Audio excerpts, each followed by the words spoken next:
Hello. Happy Friday, everyone. We made it. Good morning, good afternoon, or good evening, depending where you are in the world. It's the 4th of July. But before the 4th of July, it was the 1st of July, which is Canada Day. So big week for people in North America. So I just wanted to acknowledge Canada Day and the 4th of July. I don't know how people feel about those days nowadays. Like I know here in Australia, Australia Day has become a little bit divisive. So regardless of how you feel, I just wanted to acknowledge those days because I do have a lot of people who watch from America and Canada. And because it is the 4th of July, I sat here and I felt like I should bring a little bit of American flavor to the stream. But why just have American flavor when you can have American and Greek? So I thought I would bring along my favorite American Greek geek, Costa from Pop Culture Living Room. Kalimera, Costa Tikanis. How are you? Kalimera, imekala. Si sakala. Kala imekego. Awesome. Hello, everybody.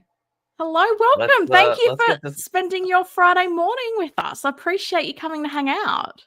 Oh, I love coming on the show, and I love when we do streams together. So, yeah, we might be doing more of those Two Greek Geeks guys. So be on the lookout. We're gonna try to make it different. I think we haven't talked about it yet, but we're gonna come up with some cool, fun stuff.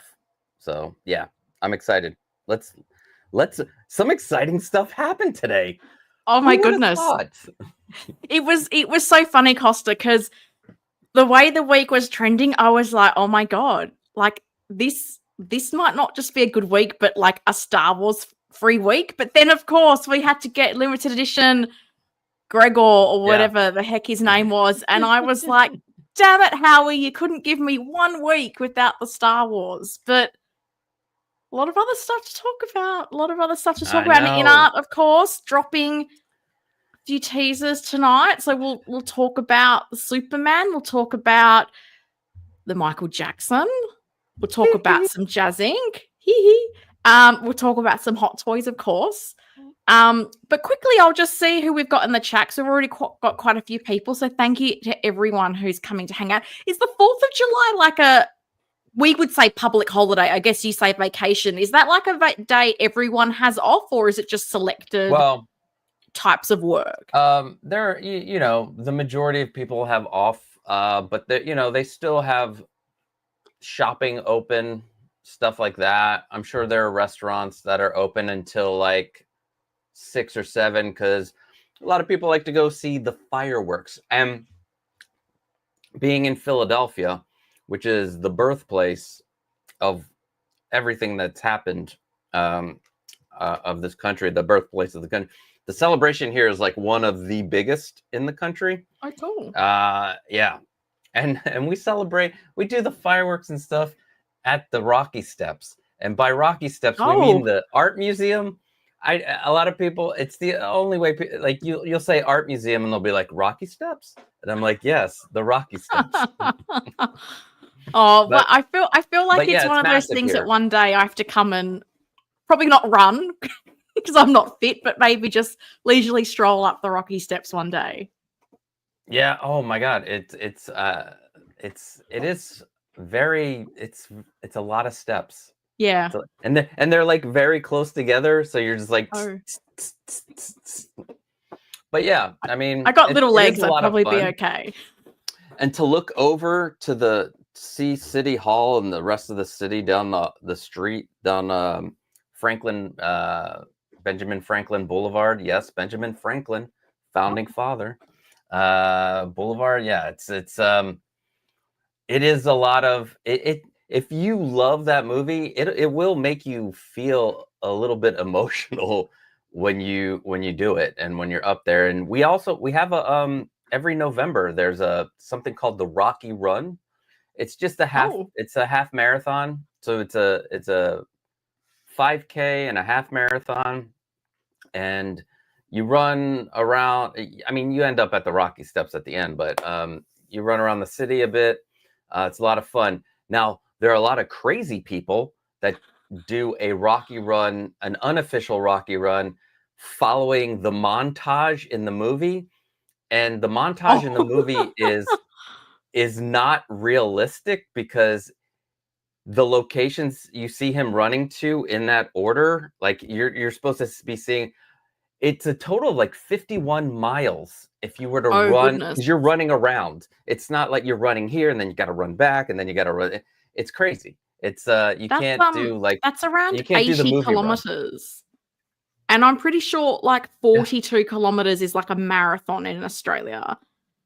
Because that's where I get caught out. Because when I was in the US last year, I don't know why, but my Google Maps started to tell me distances in miles. So I'd see the distance and I'm thinking kilometers. So I'd see 1 point something kilometers. I'd go, oh, that's not bad. And then I realized it was miles. And I was like, that's why it's taking me forever to get everywhere, because I'm walking 2/3 of a distance sort of more than what I thought I was, or 1/3 of a distance more than what I thought I was.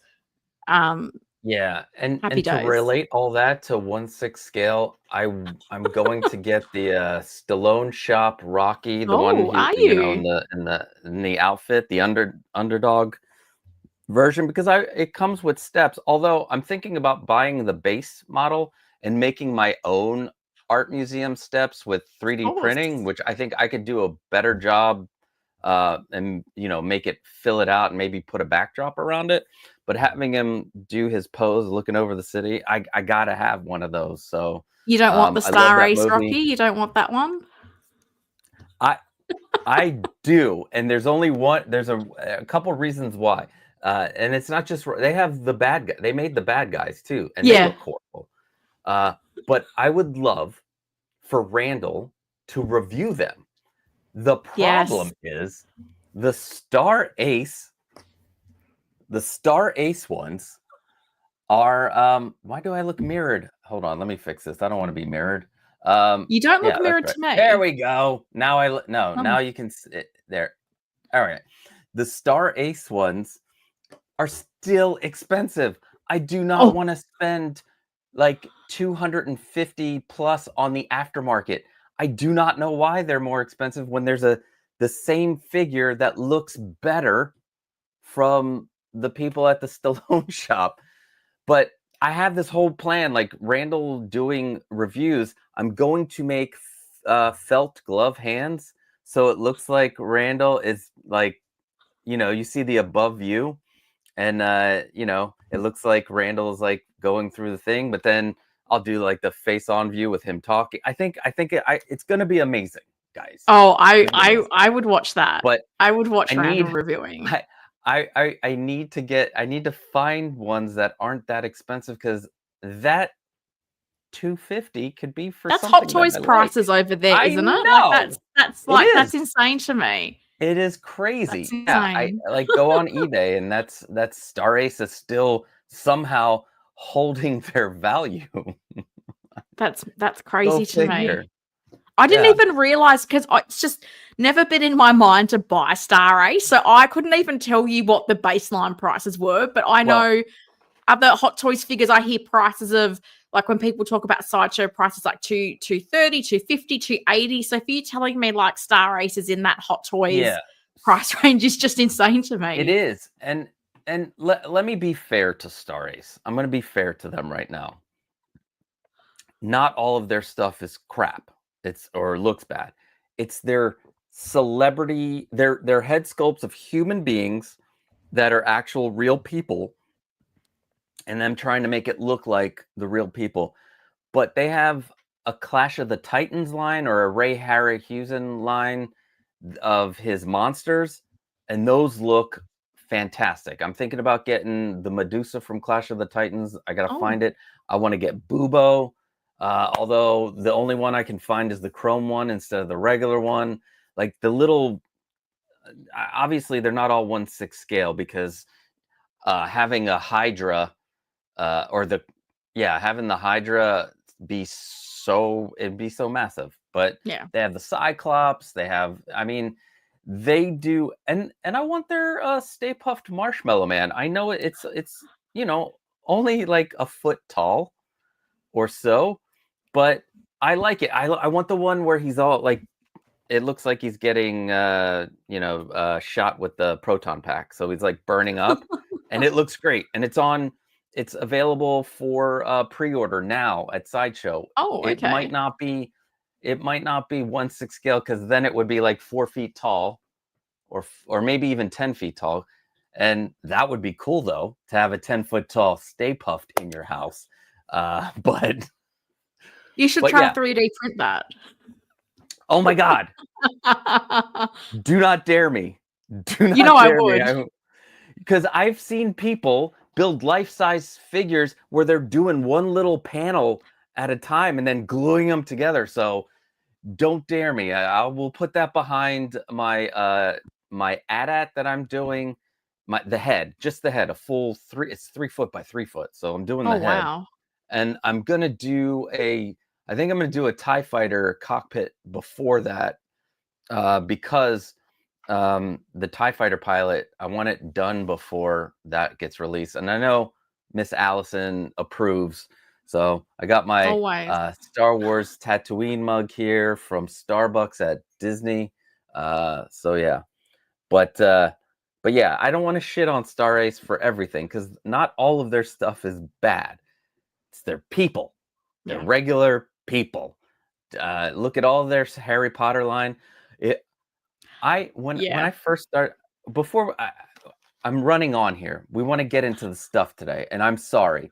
One thing before we go. Oh, no, you go. Get into it. So when I first started collecting, they showed they had their Snape was coming. They're doing a 2.0 of their Snape, and I was like, oh, yes. Our family, we love Harry Potter. Snape is like the one character, you have to have for our family. And I'm like, oh, this looks really good. All right, it's because back, it was what, 2018, 2019, something. It was a while ago. The bar was lower. Then you see the final release and you're like, okay, but that's the only Snape. Maybe they'll do another 3.0 down the line. And then InArt comes in with their Snape a few weeks ago, and holy crap.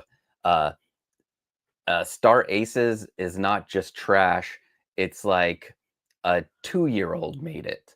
And I'm sorry, I don't like dissing artists, because I know they do.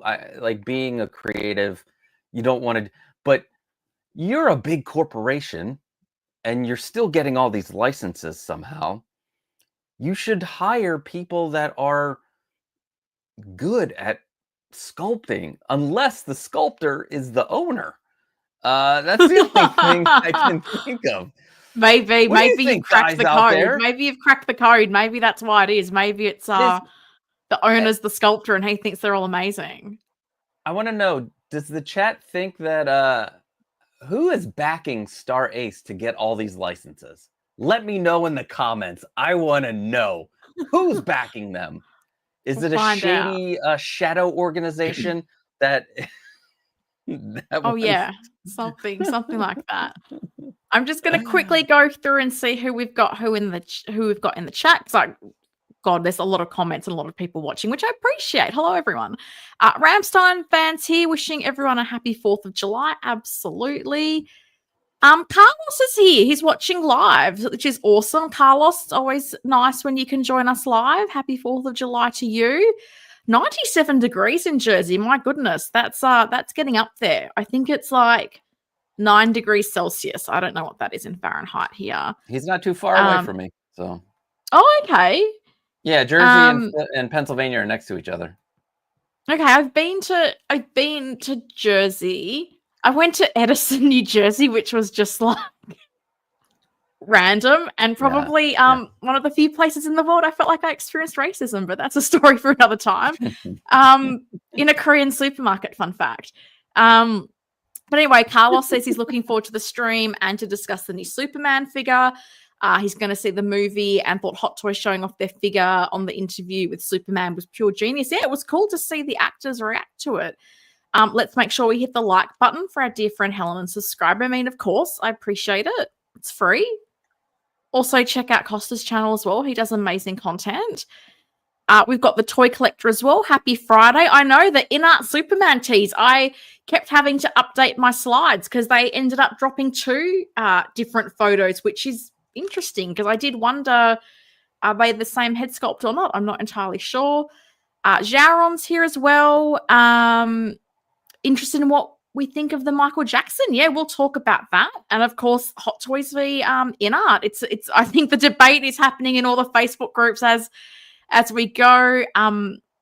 Uncarded Reviews is here as well.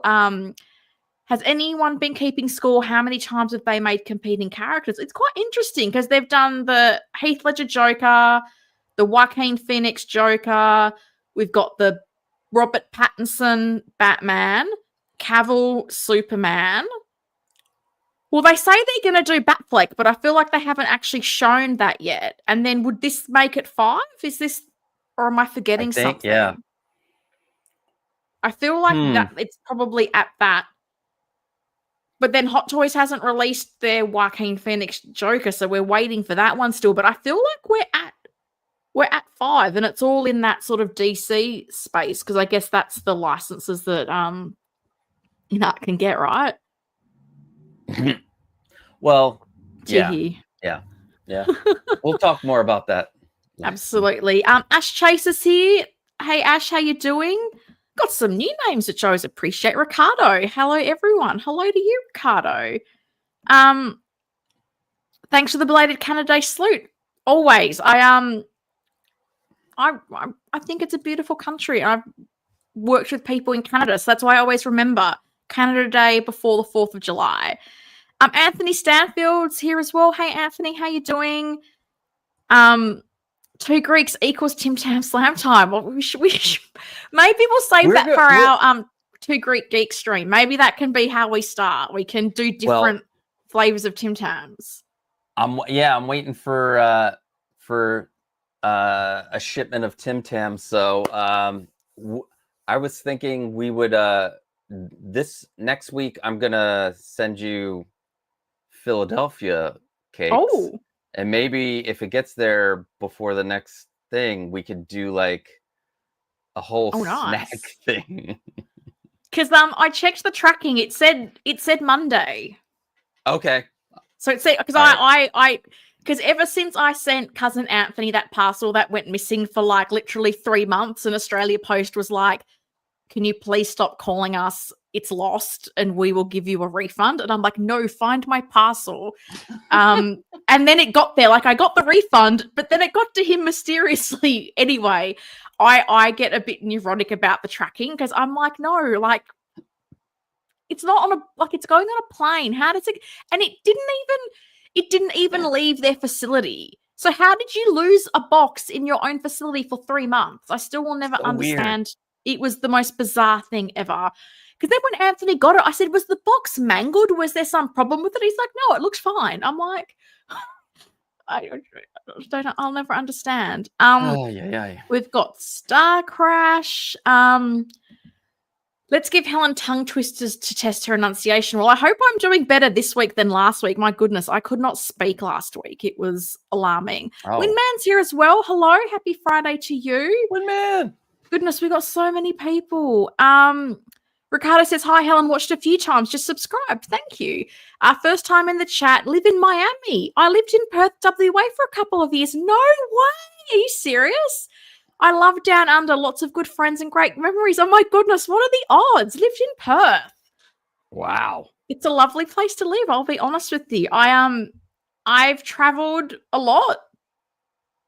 And I always think like I would want to come back and live in Perth because it's just a really peaceful part of the world. We're very isolated, and I think with the craziness happening in the world right now, I appreciate geographical distance because there's some crazy stuff going on. Hey Helen, how's Big Bretta doing? He's still on his YouTube sabbatical, so hopefully he's doing really well, and I'm hoping that he'll get back on YouTube soon, because I'm sure I'm not the only person that missed our favorite Russian KGB YouTube reviewing agent.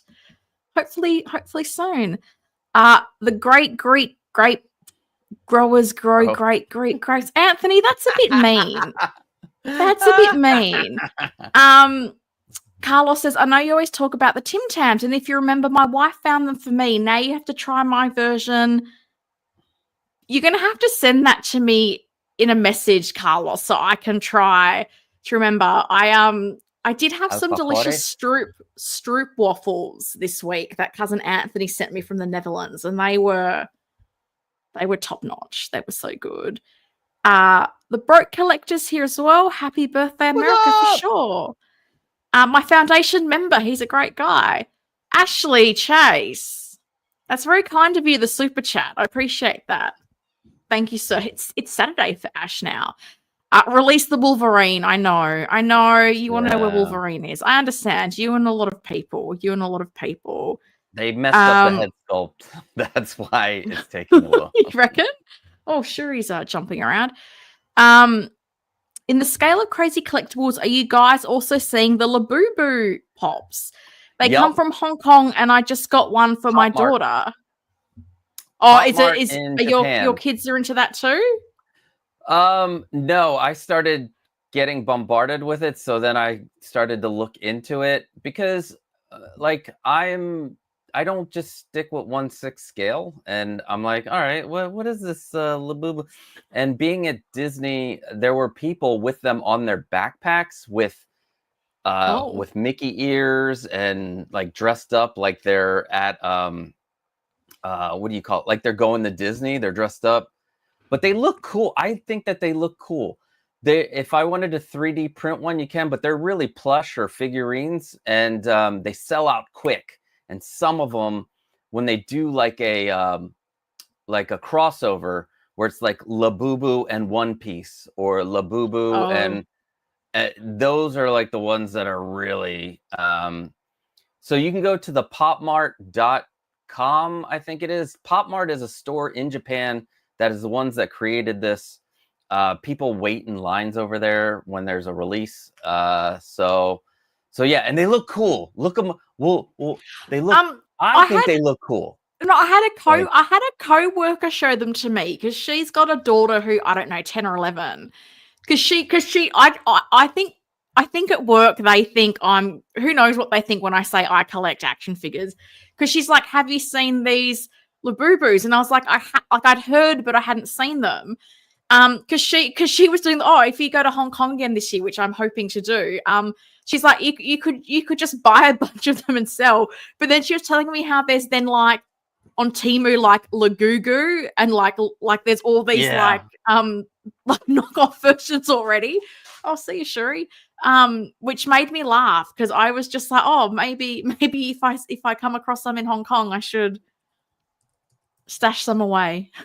Yeah, I mean, I don't know if like Hong Kong, are those like legit? Like, are they made in China? And then, because like we know the factories sometimes will be like, all right, we're done our run, wink, wink, and then they'll make a unofficial run. They're the Lagugus. Yeah, because Ninja Turtles in the 80s had that happen to them.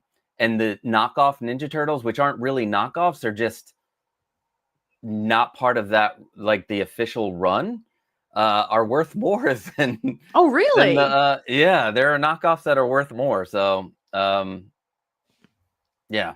So, yeah, if they make a Labubu and a crossover with something that I'm into, I will grab one, just to be one of those nerds, part of the trend. If I get to Hong Kong and I see any, I will send you photos, and you can tell me if they're the Labubus you want. I don't know. I'm not good. If they're the Labubus, I don't know how to tell if things are real or fake. Sheesh. I wouldn't know. I don't know a Labubu from a Lagugu. I'd be the worst. You know what? I'm quitting 1/6 scale. I'm going to become a Labubu expert, We're gonna make sure what is a real Labubu and what's a fake Labubu, and I'm just gonna dedicate my channel to that. But you know what it makes me think of, and maybe this is ridiculous, but do you remember, was it last year when everyone was obsessed with the Stanley Cups for like 2 months? Oh yeah. And now I felt like in Australia it was like Stanley Cups. They're from America. Ooh, they're so. And now you just don't even hear of Stanley Cups here. So I'm just going, is this going to be like a blip? And then in 10 years it'll be like, hey, do you remember Stanley Cups? I don't know. I don't know if they're still big over there, but over here it was like this 5-minute craze, and now you just don't hear anybody talking about them. So. Yeah, well, they're still popular because I see them everywhere, and they're still selling them. And I love Uncarded Reviews. He did a Labubu when he was a kid once. Oh. Oh, goodness. There's so many comments. I don't know if I'm going to get to read them all. I know. I'm sorry. Winman says the issue with the Rocky steps that most tourists are unaware of is that if you don't sing the Rocky theme while doing it, you're subject to arrest. Sad but true. I hope that's someone's full-time job. I hope there is literally someone there with handcuffs and tickets and... Just put it, you can choose a couple of songs. Although in Rocky 1, Eye of the Tiger wasn't in the movie. I think that was Rocky 2. If I'm wrong, please correct me, chat. But you do Flying High. You just click it on your phone and just run up the steps and be like, da-da-da, da-da-da, da-da-da. Anyway, thank you, everybody. I'm here all week. I think a lot of people agree with you on the Star Race. Star Race is how Hot Toys launders their foreign money. Yeah, we've got true. Star Race doesn't deserve the licenses they have. They I think that they do them no justice. I think we agree for the most part. You make a good point. Who is backing Star Race? I mean, well, we don't know. I think Hasbro and the toy companies here, like Mattel and Hasbro, are now just giving the licenses out to other companies for their figures, because like you have several companies doing the Ninja Turtles in a certain scale. And the Ghostbusters are now with multiple companies. So Hasbro is like, you know what?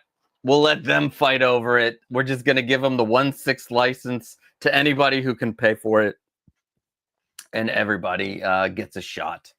And that's why we have Blitzway and Star Ace doing them, which will be interesting when those come out. Yeah, that's the review and comparison round one needs to do. Blitzway versus Star Ace. Right?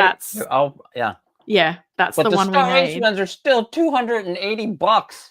It's insane to me. Calvin's here. Good morning to my two favorite Greeks. Can't wait to get back to Santorini. Whoa, I mean, Greece is a beautiful part of the world. I'm glad to hear you've been. My friend. I'm glad you. I've not actually been there, so I hear that. I think it is just I don't know, and I've got relatives like in Rhodos, so I can go there and be accommodated and looked after. That is like, that is like Mykonos, Santorini are like the two. We gotta go. We gotta go there.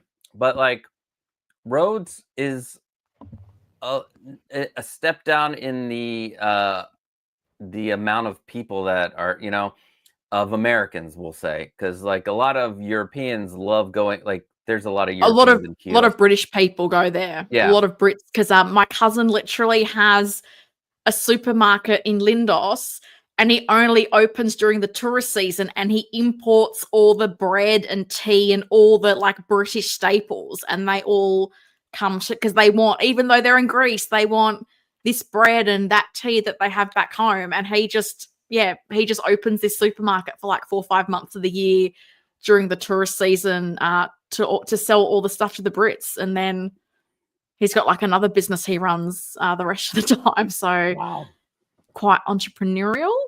Kate Lee's here. Hello, Kate. Just wanted to Well, I mean, who knows? With us, I feel like who knows where the conversation will go with us. Yeah. Because we're Greek and we can talk. Dark Knight Archives is here. Hi, Helen, everyone in chat. Happy Friday, and happy Friday to Costa as well. Hit the like button. Well, I mean, that would be That would be great. I worked for a catering company at Subiaco Oval. Oh, that's interesting. I don't know if you know this. Subiaco Oval doesn't exist anymore. Fun fact. They knocked it down and they built a new stadium. But that's cool. I know I have been to Subiaco Oval, so that's cool.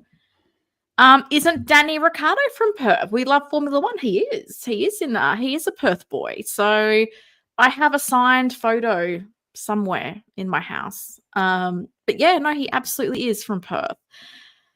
Costa, I was in Philadelphia a few months ago visiting Congress Hall. Loved it. Went with my son and 85-year-old dad. We're a good city to visit, but yeah. I'll have to come next time. I'll have to come next time. Some of the best in the world. I will, hands down, we have several. Just in my neighborhood, I think there's like 5 James Beard Award winners. Okay. Just in this, yeah, it's crazy. We're underrated, I would say. Okay, I'm gonna have to add. When things settle down and I feel like I can visit again, I'm coming. I'm bringing Tim Tams and I'm coming. Okay, you've been warned. Tim Tam Slam. All the Tim Tams. Helen used my full name. I'm in trouble. No, I don't even know why I got so formal. And then I was like, oh, is Ashley even his full name? I don't know. Ashley Luke Chase, isn't it? Isn't it Ashley Luke Chase? Or am I wrong? Oh, so many people talking about Labubus. My goodness. Where's Bobby D? I thought he was in Tokyo. He is in Tokyo. He posted some pictures from Toy Sapiens in Tokyo, which is cool. And I think he might even be in the same time zone as me. So I hope Bobby's having an awesome time. I don't know if he's probably too busy having fun in Japan. He's not watching this. He's probably at an omakase eating. Will we get a Wang sushi report this week? Yes. Renz is here as well. Renz, hello. Good evening, Helen Costa and chat. Lovely to see you, Mr. Renz. I feel like I just saw him yesterday in a chat. Oh. I did. Hasbro's new CEO said they are a licensing and media company now, not a toy company. Oh, really? Well, so they don't want to make it. They just want to sell the licenses and get rich off that. As soon as Hasbro saw that their demographic is middle-aged collectors, they increased the price of all their toys years ago, and now they're more in like, you're instead of spending like $10 on a Marvel Legends, it's like 25, sometimes 50, depending on what it is. It's crazy, but yeah, they're 50 in Australia, but our currency is not great. Not great. That's all right. We're gonna be meeting up soon, so. Oh, yeah, I feel like that'll be great for me and not good for everyone there. No. An anagram of Star Ace is a recast. Very clever, JB. That is very clever. Rocky 3. Okay, I'm sorry. I'm looking at Star Crash. Yeah, Thank you, saw. Star Crash 1138. I knew it wasn't in Rocky 1. But okay. One of the better rock. 1, 2, 3, 4, and then 5 is not. But then Rocky Balboa, we're back to a decent Rocky. So anyway, those are my Rockies. That's fair enough.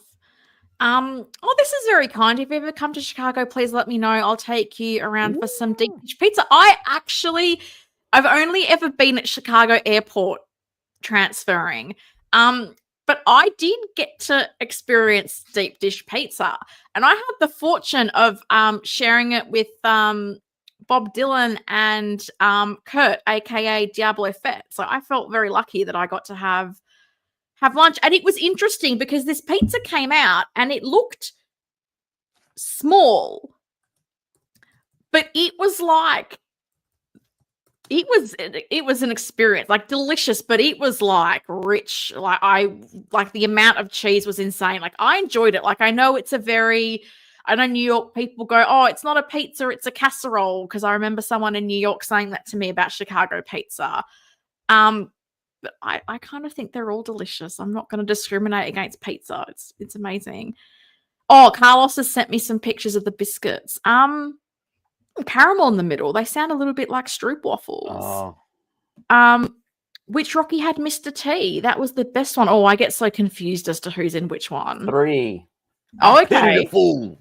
I pity the fool who don't like Rocky 3. Thank you. There we go. Valkyrie's here as well. Good evening, Helen. Good morning, Costa. And good afternoon to everyone in between. Let's get into the slides. My goodness. I feel like this is going to be a late night for me. I made a video, which I don't do often, but I got influenced by Bob Dylan to buy an Armory. So if you haven't seen it, that's there. I don't know what I was thinking with this thumbnail. I was keen to see, does that thing that I kind of go, why do people do that? Does that help with views? I don't know. We'll find out. But I caved and I bought this Armory. And if you're watching, there's a little cameo at the end by little Shuri that she would like you to watch. So just putting that out there. Shuri is a little mischief monkey and we love her. I bring this up every week because every week I see someone posting about this. And I'm like, respectfully, no, this is not a good place to pre-order anything. I was quite happy to see that it seems like quite a few people are getting PayPal refunds. Even some people that were a little bit outside of the window have been able to show like screenshots and even videos from YouTubers as evidence to get a refund. And the reason I bring this up as well is in case you're new, if you've ordered the JazzInc Catwoman with William, JazzInc will let you transfer your order to them directly. I know multiple Australian collectors that have had their deposit showing Yoast proof honoured and transferred to JazzInc. So it still annoys me that that website's up taking pre-orders for that Catwoman when he's defaulted on his payments to JazzInc. So nothing's been seen or heard from this guy, and I'm still in shock that we're in July and I still every week see something asking about William Wang or One Man's Hobby. Don't do it, people. Awesome set. I love my Armory. Armory, I have both now, and I was going to say what I thought, but that would give away my big video, so lol. She hated it. Yeah, I'm sorry. I shouldn't say anything. I throw it against a wall at the end of the video, and then the cameo is Shuri crying tears into the broken shards of acrylic. So Hot Toys announced a couple of exclusives. My care factor for both was about 0.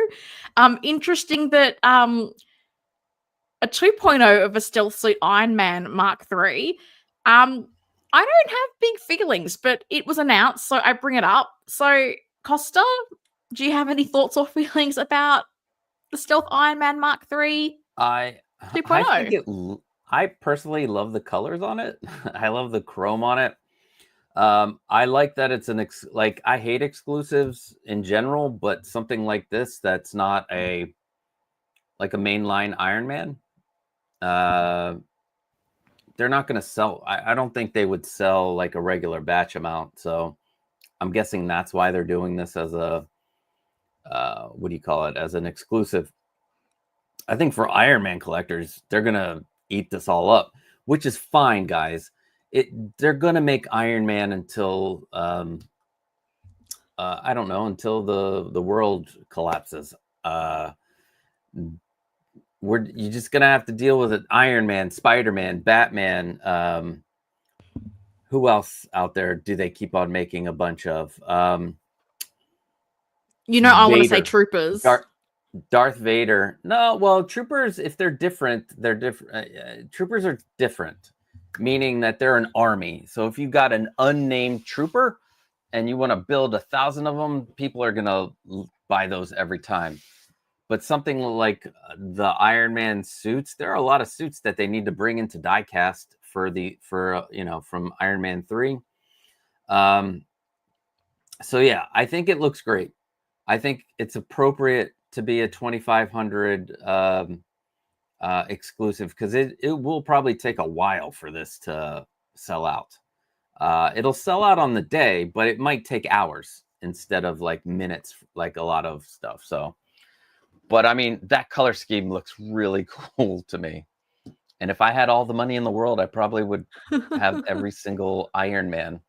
There's a lot of them. There is a lot of them. Yeah, and I mean, it's the point you made at the time of the Star Wars celebration is, I think sums it up really well. Like, I think people are down with exclusives if it's not an essential character. And I do think it's a good way to do it, because you don't have that FOMO, paying through the nose, risking buying from some third-party seller. Reseller? Are they actually going to ship it to you or not? I think it is a nice way to do it. Like, if you're the diehard fan, it's something that you want. But if you're like, you made that point with Star Wars. If you don't have a Cherry Blossom Trooper, your collection is not. No one's going, oh, gee, nice collection, but where's that Cherry Blossom Trooper that never appeared in the movies? I do think that's a really nice way to do it. So I agree with you on that. I think Ash is sick of everything that's not Deadpool and Wolverine at this stage, just quietly. Ash makes a very good point right there. These should be just like USB, no batteries. Like, how much extra could that be? You're not putting in battery compartments. You're just wiring everything down, maybe to the foot. Or something that I started looking into after last night's stream I was on, doing induction LEDs. So I'm working on I shouldn't even be saying this, because I'm sure other the people that specialize in making LED stuff will jump in, which is fine. I'm going to try to make my display cases where you can put your figure in and it lights up when you put it in, because of the induction LED thing. Yeah, I started looking. I don't know how possible it is, or if I'm going to have to replace. I'll probably have to replace lights in certain things. But like, if I can get a lightsaber to light up by putting it, like, the figure near, it's like a coil that you hide this coil, and you can touch it. It's not gonna and it's hooked up to a motherboard type thing with an infrared adapter. Anyway, you plug that in, and when you get these LEDs close, yes, induction LEDs. When you get these close to the coil, the LED lights up through the induction. And I think somebody brought it up yesterday in the stream, and I was like, let me do some research while I'm on the stream, because when you have a lot of people on a stream, you sit a little bit.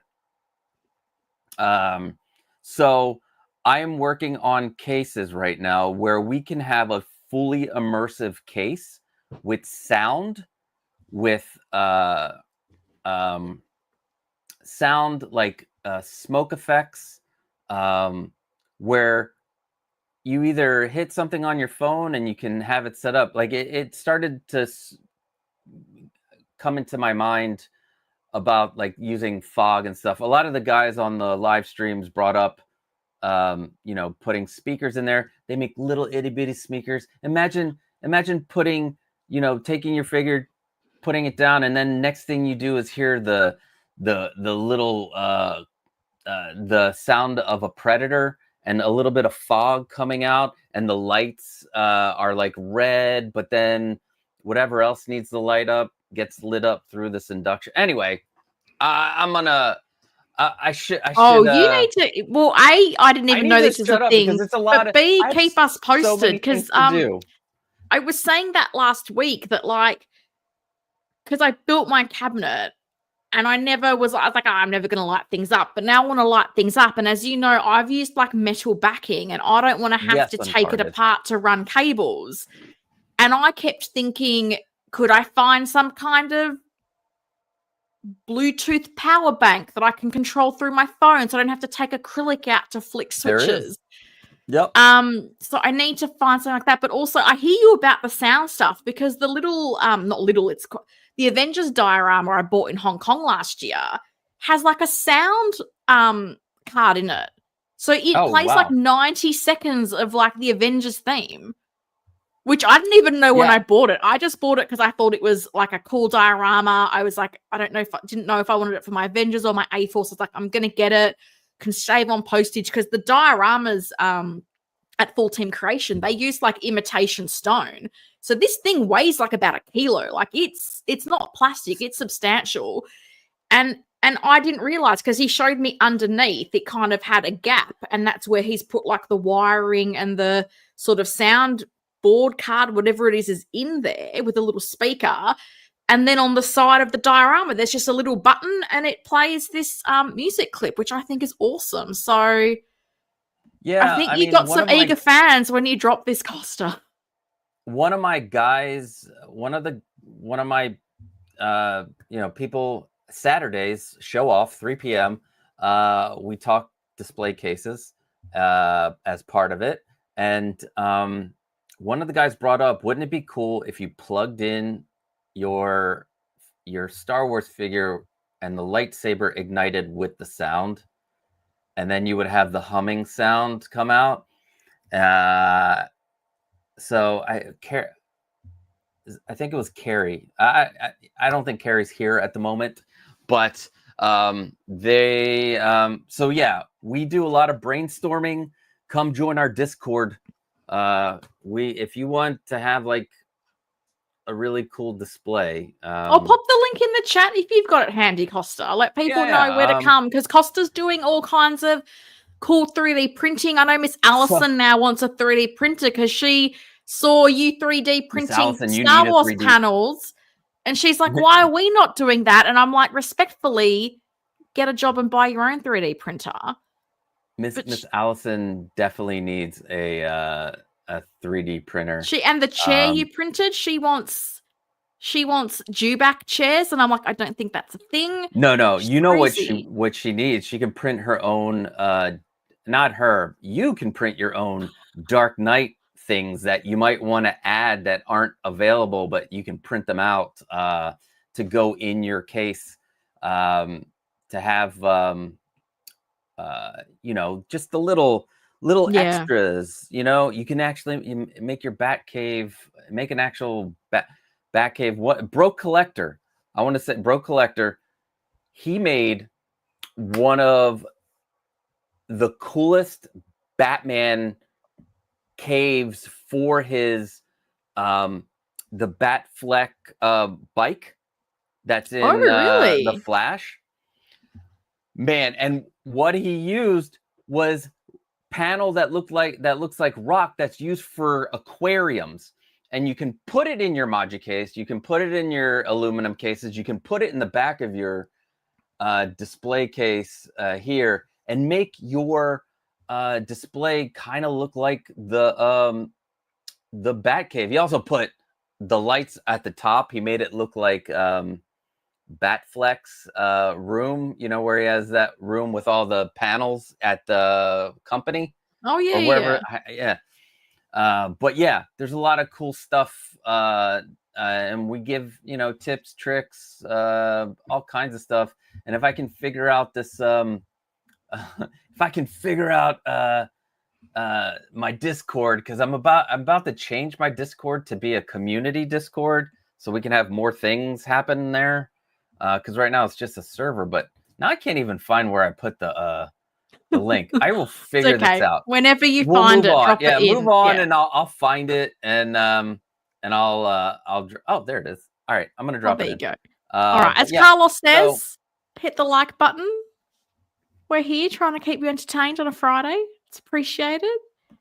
AJ's here. Greetings, friends. Hope all is well. Happy Friday to you, AJ. I hope you're doing well. We got Mike as well. Hey, everyone. Just wanted to stop by for a quick sec. Have a great stream, Helen and Costa. Happy 4th to all my American brethren. Catch you all next week. Thank you for dropping by to say hello, Mike. So let's round out Iron Man. I'm guessing this, if they've not added in the sort of USB, which I think in 2025, most things they've announced, it's been USB. So I'm guessing this is a straight... We're just redoing what we did last time without any sort of changes to it. So they probably USB the base, but come on. Yeah. Or put a little piece at the foot. Like have a foot that will connect to the base and then everything lights up. Like, come on. And that's what I don't get. Like, why not have a Megalis Malakias? That's what I don't get. Like, because with the flash line, they had those big chunky bases that were USB. So I don't get, can't you have some connector in the foot and then it lights up? Like, I would have thought that's not, like, you're going to that effort to have a light up item. Yeah. That's why we say Howard is an enigma wrapped in a riddle. So, I was going to offer you a challenge, Costa. Uh-oh. Which you can or you can accept or not accept. It's up to you. Okay. Because on this stream, we do the Star Wars in 60 seconds. So, would you like the challenge of wrapping up this clone Commando? I thought this was a typo because I was like, are they not clone commanders? But no, he's clone Commando. Gregor. Yeah. He's Gregor from I don't know where, Latvia. Would you like the challenge of talking about this in 60 seconds or not? You're my guest, so you get the choice. I mean, listen, the clone Commando version of Gregor. Hang on. Let me set a timer. We set a timer. All right. Because I don't play. When I say 60 seconds, I mean 60 seconds. So welcome to the world of Star Wars in 60 seconds. This will be the best Star Wars in 60 seconds because it's actually a Star Wars fan who's going to know stuff and not make up a lot of rubbish. I know some stuff about Gregor. I watched the Clone Wars, but I'm starting. Go ahead. Now. Okay, 60 seconds. This is all right. So Clone Commando, happy for Gregor, happy for the people who collect clones. I think this is okay as an exclusive, although it is a named clone. Maybe they shouldn't have done it as an exclusive. But I don't think this one's going to sell out that quick. Looks like the figure from Clone Wars. At least they got the look. Doesn't come with a head sculpt. Shame. He was also in Bad Batch and Rebels. I would personally like an old Gregor from Rebels, so I can get an old Wolf and an old Rex from Rebels and put them together because I did love their interaction in that. And there's not much more I can say. If you like this figure, awesome, go get it. You're gonna get it. If you want it, you're gonna get it. Don't be a jerk out there and just buying up exclusives just so you can resell it. I see you guys with the Artisan Anakin. I see you guys. Well done. So yeah, I think it came out good. I think you fit a lot in 60 seconds. I'm impressed. Oh, I did? No, you did. No, you did well. Because because when these things release, I'm like, I have no idea what's it from. Do people care? It's because they brought out, look, I don't know the names. You know, like the road hazard trooper with like the fluorescent yellow. And that was limited, but it had 3 helmets, and everyone got upset because they wanted multiple, but it was limited and you couldn't get it. And I was like, I don't understand. Because that was just a soldier. It's a clone, but that's one of the unnamed troopers. So unnamed troopers, you can build an army. And a lot of the clone collectors like to build an army. Gregor, on the other hand, is a specific character that actually had speaking parts in the shows, and you got to know his personality. You saw some of what happened to him through the Clone Wars to right before A New Hope happened. The uproar with having a clone, an unnamed clone as an exclusive, is justified. That should never be an exclusive, especially when people are going to buy at least 2 if they're like a clone collector.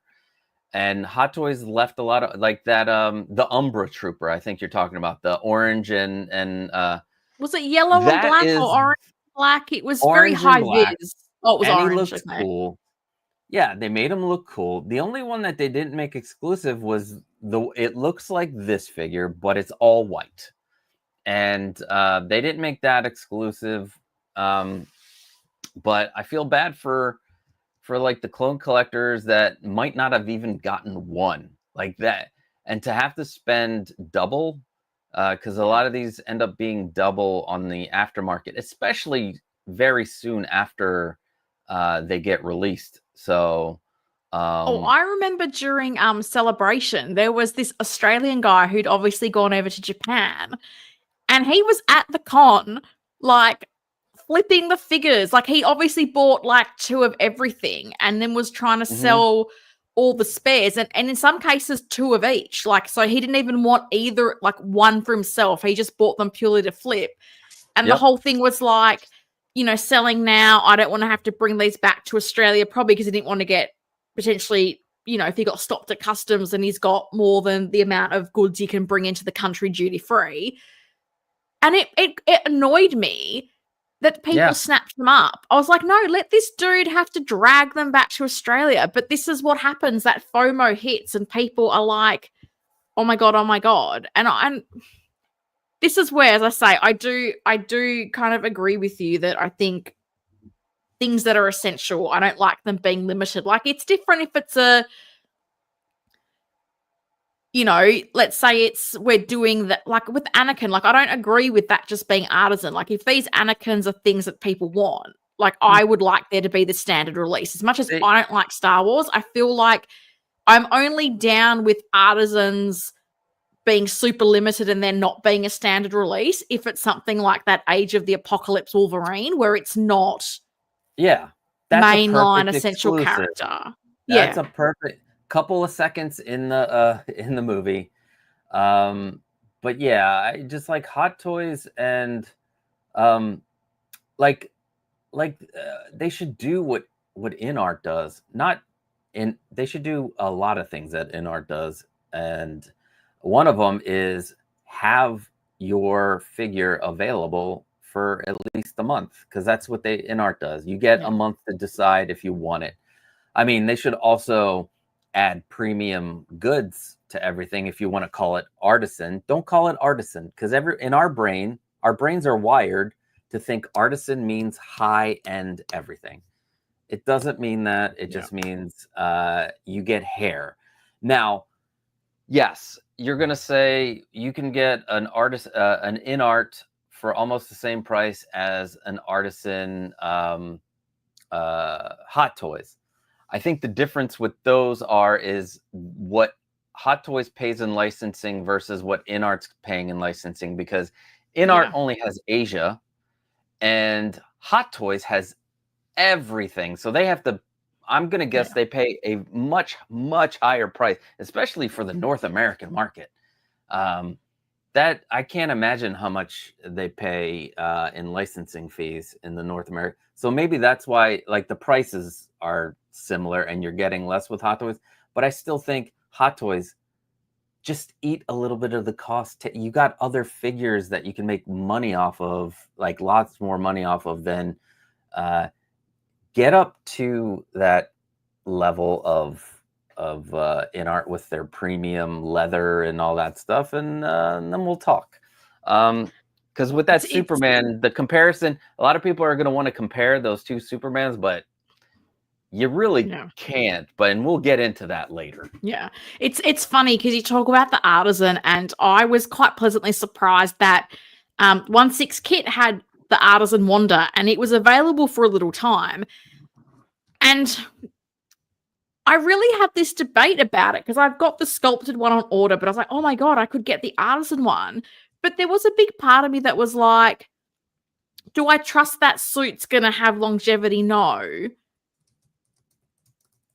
So given the suit's probably going to be destroyed either way, I don't know, to then spend that much extra money. Whereas if the artisan was a difference of the outfit's leather compared to the sculpted version, which is pleather, then that would have been a no-brainer. I would have been like, if you're telling me that suit's going to last, I'll pay $650 US or whatever it was. But when it's like it's not going to have that longevity, I just, I can understand that. It's a bit And even the hair has been like a bit controversial at times as well. So it's been interesting. Cousin Anthony is here. Figure Posing Channel. Look at that fancy new logo. So ready for the weekend and ready for snack time with Helen. Did you do a rundown on Ironheart? We did not do a rundown on Ironheart. We did not, which would have been interesting to do because Costa and I both had quite different views. Yes. On and you're Ironheart.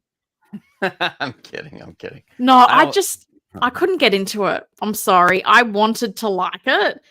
And I don't know. I just couldn't get into it. Even like watching the last 3 episodes on Wednesday. And I know for me, like something hasn't grabbed me if I will like grab my phone or like pause to go make a cup of tea. Like if I'm really into something, the world can be on fire and I'm just going to be sitting there. But I don't know. I struggled with it. I know Bob Dylan really liked it as well. A lot of people feel like it turned a big corner from them at the end of 3 and skyrocketed up, but it just didn't in my world. So Star Crash wants to move on. Or they're like, wait, we're talking about everything because that's how we ramble. Us two Greeks love to ramble about all kinds of stuff. It's but yeah, I understand, and I don't think, definitely not for everyone. I don't think it deserves the hate that it's getting. I enjoyed it. It's a tragic story. If you watch the whole thing, it is, and the way it ended, I was like, oh my God, I can't believe that happened. That's devastating and would be interesting to explore. I don't know if everybody's watched it, so I'm trying not to spoil it, but it would be interesting to explore further with the thing that happened at the very end. Because do you feel like if there was a couple of episodes following that, it might have just, I don't know. Well, here's what I think. I think they could have, I think the first 4 episodes could have been 1 episode. And then you're right. If the finale was a jump off to the second half of the season, I think that would, and maybe we will. It's been like a long road for it. It started production during the Bob Chapek era. It had to go through the writer's strike. It was supposed to come out before Captain America, Brave New World.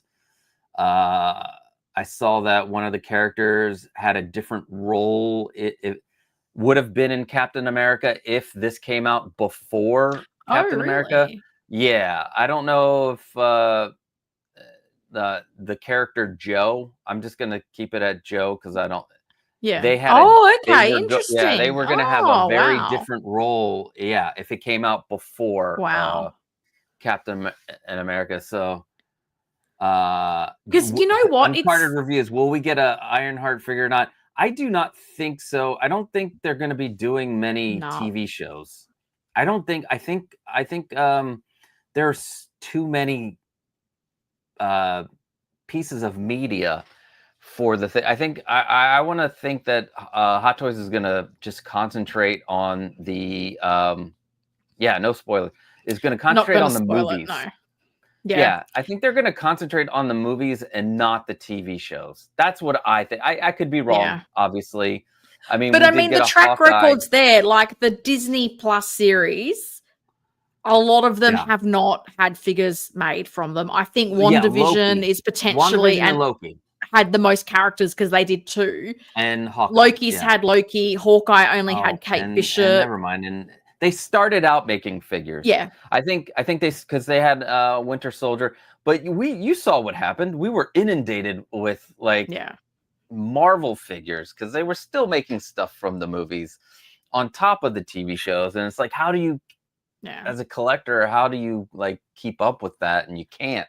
And I do wonder with some of these characters if they're going to be in Secret Wars. Are they waiting for that? Because that potentially is that going to be a bigger cinematic event that they feel like that's the time people might want some of these characters? Yeah, like Secret Wars is going to have tons of people. Both Doomsday and Secret Wars are going to have so many characters, probably with so many different suits now, different looks. But I do believe Disney and Marvel have said that they're going to try to keep the TV world and the movies separate. They're still connected, but not be as connected as they've been, like with Loki and Wanda. Because you saw at the end of WandaVision, we saw how Wanda was, and then in Doctor Strange, Sam Raimi, I believe, said that he didn't watch WandaVision and didn't even see the script for it and just made it the way he made it. And it was kind of contradicting how Wanda was at the end of WandaVision, because she was like, oh no, I messed up. But then you have the Darkhold, and the Darkhold corrupts you and all that fun stuff. But yeah, I enjoyed it. Listen, not everybody's going to like it. It's okay if you don't. Yeah. I liked it. I just think some of the things where people, called her a brat and spoiled and whatever. I didn't agree with that. Some of the like some people have picked up on a quote from the movie and run wild with it. I didn't interpret that way. But now we've had this chat, it's funny. I feel like if where we ended, because you know how they did the 3 and 3 drop, if where the first 3 episodes ended was where the finale was, and we have 3 more to come, different series. Yeah, for me, totally different series. Yeah, and different series. And I think because they had time to do reshoots, they really did. The CGI on this one is probably some of the best in the TV shows. So they took their time, and hopefully that's what they're pulling back. Like this year, we have Fantastic Four, and then the next movie is not till the end of next year. So because they had to move stuff and push stuff back. So let's get quality quickly people in there. Yeah. Did you ever? Oh, you haven't seen the Thunderbolts yet, have you? You still haven't seen it? No. Okay. No, I was gonna say, I looked for it for this weekend because I'm upgrading. So AMC theaters here has like an A-list thing. So like for $25, you can watch 3 movies a week. And since July has so many movies that I want to go see, Fantastic Four, Superman, I'll probably go see. I saw that. I know. I might go to the theater this weekend to see Ballerina because I saw it's available. Nice. So Windman, I found it. Yay. And I want to take my daughter to see Elio because I heard that was amazing, even though people aren't seeing it, which sucks because it's an original property and it's I know it's going to make me cry. Like, it's okay to cry, guys. It's okay to cry. And it's going to make me, because usually when parents die in a movie or it's just like horrible. But yeah. Well, the thing I was gonna, Carlos, that's another movie I want to see. Yeah, I want to see that F1. So yeah, I'm gonna get that. I'm gonna try to see as many movies as I can this month. Nice. And maybe I'll even do my out of theater review. I don't know. I'm gonna become, because we're pop culture living room. We're not just 1/6 scale living room. Yeah. So we'll talk about everything.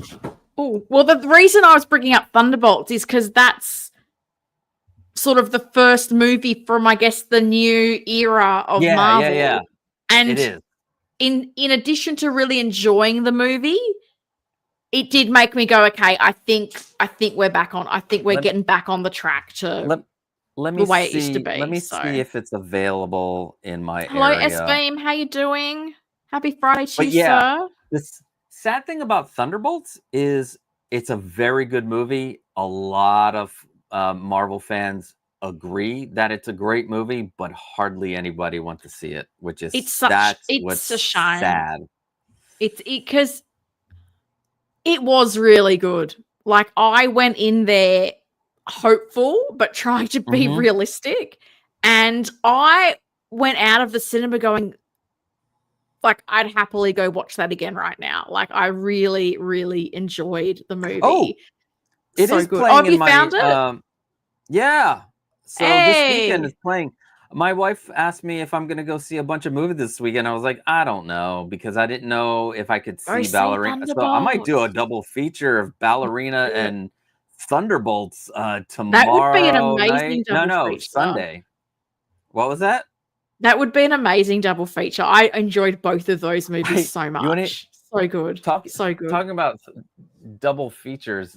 Just a little aside. Back in the day, I don't know. Being a kid of the 80s and 90s, used to go to a movie and then stay in the theater area and then walk into another movie to go see it. So back in the day, but my like when Wicked came out, my 10-year-old wanted to go see it, but we also watched the Sonic series together, Sonic the Hedgehog yeah. movies. So we both wanted to go see Sonic. So I took her and a friend of hers, and we did a Wicked Sonic the Hedgehog double feature. They were right next to each other. We saw Wicked first, then we saw Sonic the Hedgehog. And I read the book Wicked, and it is nothing like the movie. It's similar, but it's nothing. It's darker. There's some sex happening. There's just it's a much darker book. Yeah, there's more about.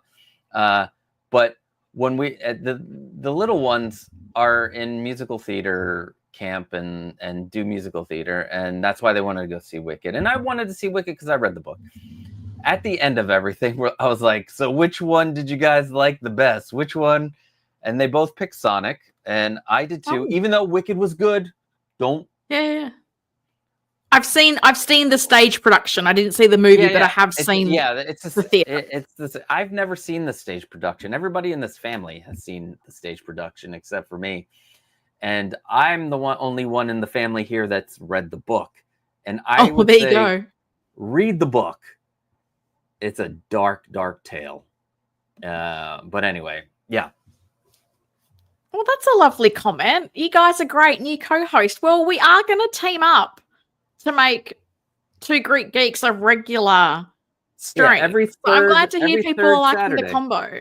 So we are going to do this on the regs, Costa and I. So I'm glad people are enjoying the banter. Yeah. I'm enjoying having someone to talk to. It's like,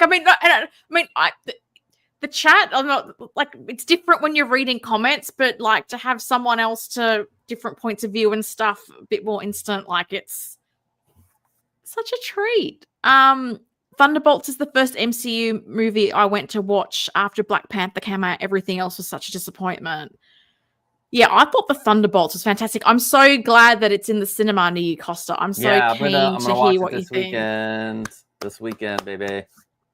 And people are Ballerina was good. I really liked Ballerina. Listen, John Wick in this household is like held on.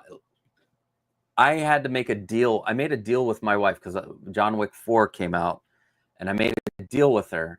I said, I'll see something that you want me to see if you come and if you watch the John Wick movies.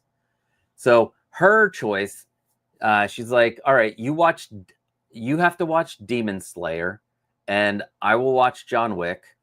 And because I wasn't, I wasn't a big anime person. Now I'm a huge anime person. But my wife is huge anime. We have Crunchyroll. It's just on here 24/7. And I watched Demon Slayer.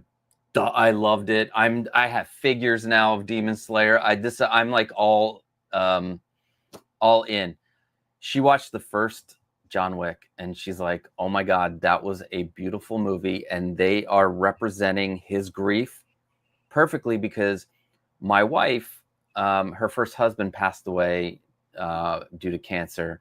And she related and could see they portrayed how his loss and how the loss of this, I know it was a dog, but it was really part of his wife, it was part of that life.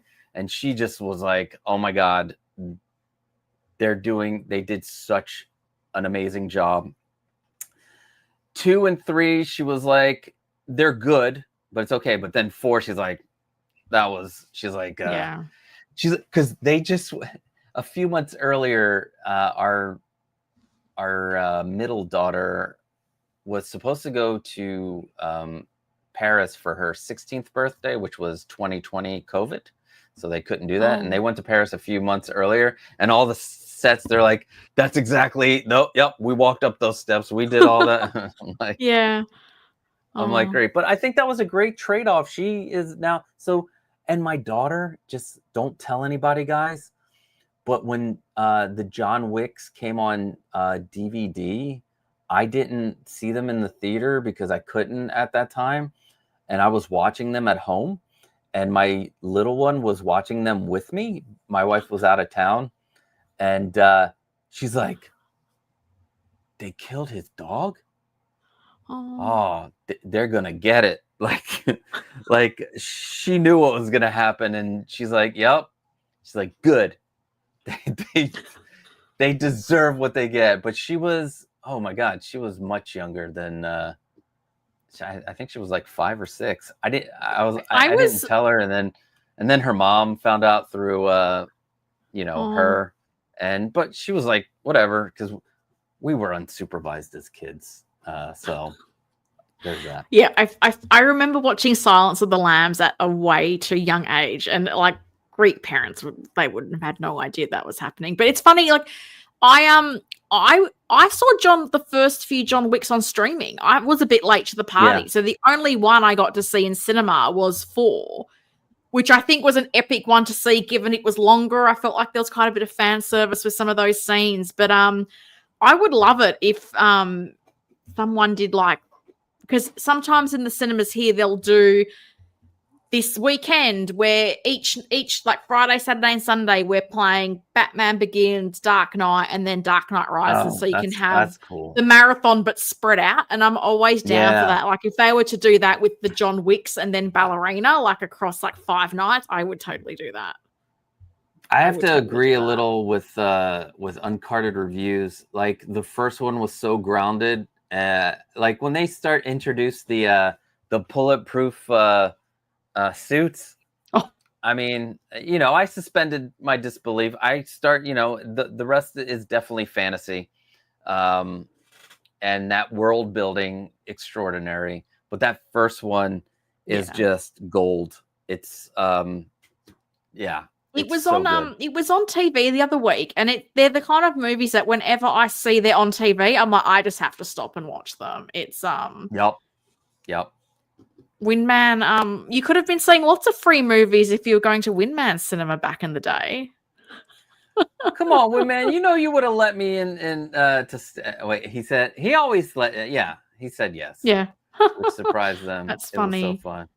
Because they want you to buy the food, they want you to buy the snacks. Yeah. They don't make money off of those films. They want you to buy the snacks. The markup on the snacks is something else. No, we're so done talking about Ironheart. Oh yeah, we should so much, Keith. The battle. So it's the battle. But is it a real battle? Because InArt is more in the artisan area, where the Superman from Hot Toys is priced to, I think it's super well priced at $285, especially with everything you get. But anyway, you do your introduction. We'll get into this. Jazzy gave us the great segue. Morning to you, sir. I'm assuming you're a guy. No, we haven't talked about Superman. You've arrived just in time. Just at the in time, yeah. Literally. So, not that long ago this evening, InArt posted a little teaser to let us know that there was not going to be only one Superman in town. And it was interesting because I don't know about you, Costa, but my first reaction was, oh, is that why Hot Toys said they're releasing theirs this year? Like, get it out the door quickly. Because my reason in wondering that, and maybe I am stereotyping, I feel like patience is not a virtue a lot of collectors have. And if people come out of the movie loving it, might they get the Hot Toys one for speed and maybe later on pick up the InArt one potentially for accuracy, because let's be honest, InArt's not releasing theirs this year. No. Will it be the better one? A lot of people are looking at the teasers thinking it is, but I mean, we've not seen full pictures yet. So no, because let's reserve judgment. Yeah, because InArt takes their time. It's a boutique brand. It's not your mass produced brand. I'm sure there's a lot less of all of their figures out there compared to, you know, what Hot Toys does, obviously. I think after what they I think this was planned before even InArt even came to the table with their. I think this was planned way like a long time ago.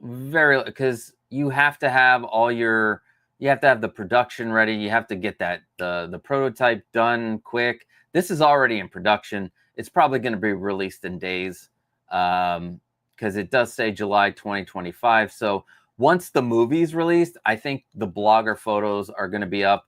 They did it with Deadpool last year. I don't think it has anything to do with InArt. To be honest, I didn't realize InArt had the license, even though it's a Warner Brothers title. I didn't either. Yeah.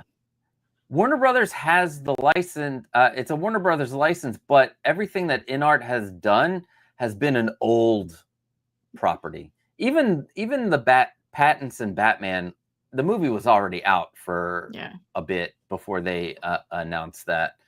So I think this is like, I mean, you would love for actually, I wouldn't love this, but a lot of people would love the fact that they could get the figure when the movie is released. I wouldn't, only because I like to use payment plans, and that is the only way I can get some of this stuff. I gotta budget it. I gotta plan it out. I don't have a lot of money. I can't get in everything, and at the moment, I think I'm going to be putting a hold on getting new figures for a while, because then I know I'll be able to get them later, and if I really want them, I will pay that little extra on the secondary market. So I think Hot Toys for $285, you get Crypto. Now, is he perfect? No, he's a prototype. Hard to do animals. Although there's the one company that does animals great, which they should probably just go and have and contract those guys out, because they make horses and dogs and cats, and I forgot the name of them. You can get them on 1/6 kit. You get, you have the rolling eyes. I think the head sculpt looks great on the Hot Toys one. Right now, you see stylized lighting on the InArt one. I'm gonna wait to see the actual prototype when they release it. Getting that base with non-crotch grabbing flight. I have photos of the Hot Toys one that we'll run through a bit more detail, so we'll show that. Don't worry. So for $285, and this is probably going to be, if Snape was $400, I would say this is going to be in that range. And for people that are, these are like two different budgets. That's why I think it's hard to compare these. One is, like I said, a boutique place where they're only going to have it up for a certain amount of time. Their runs are always small, and they can take their time on each individual figure, even though both have QC issues. InArt is not infallible. They have had their fair share of issues with their figures, but that's just part of the process when you have humans putting the figures together.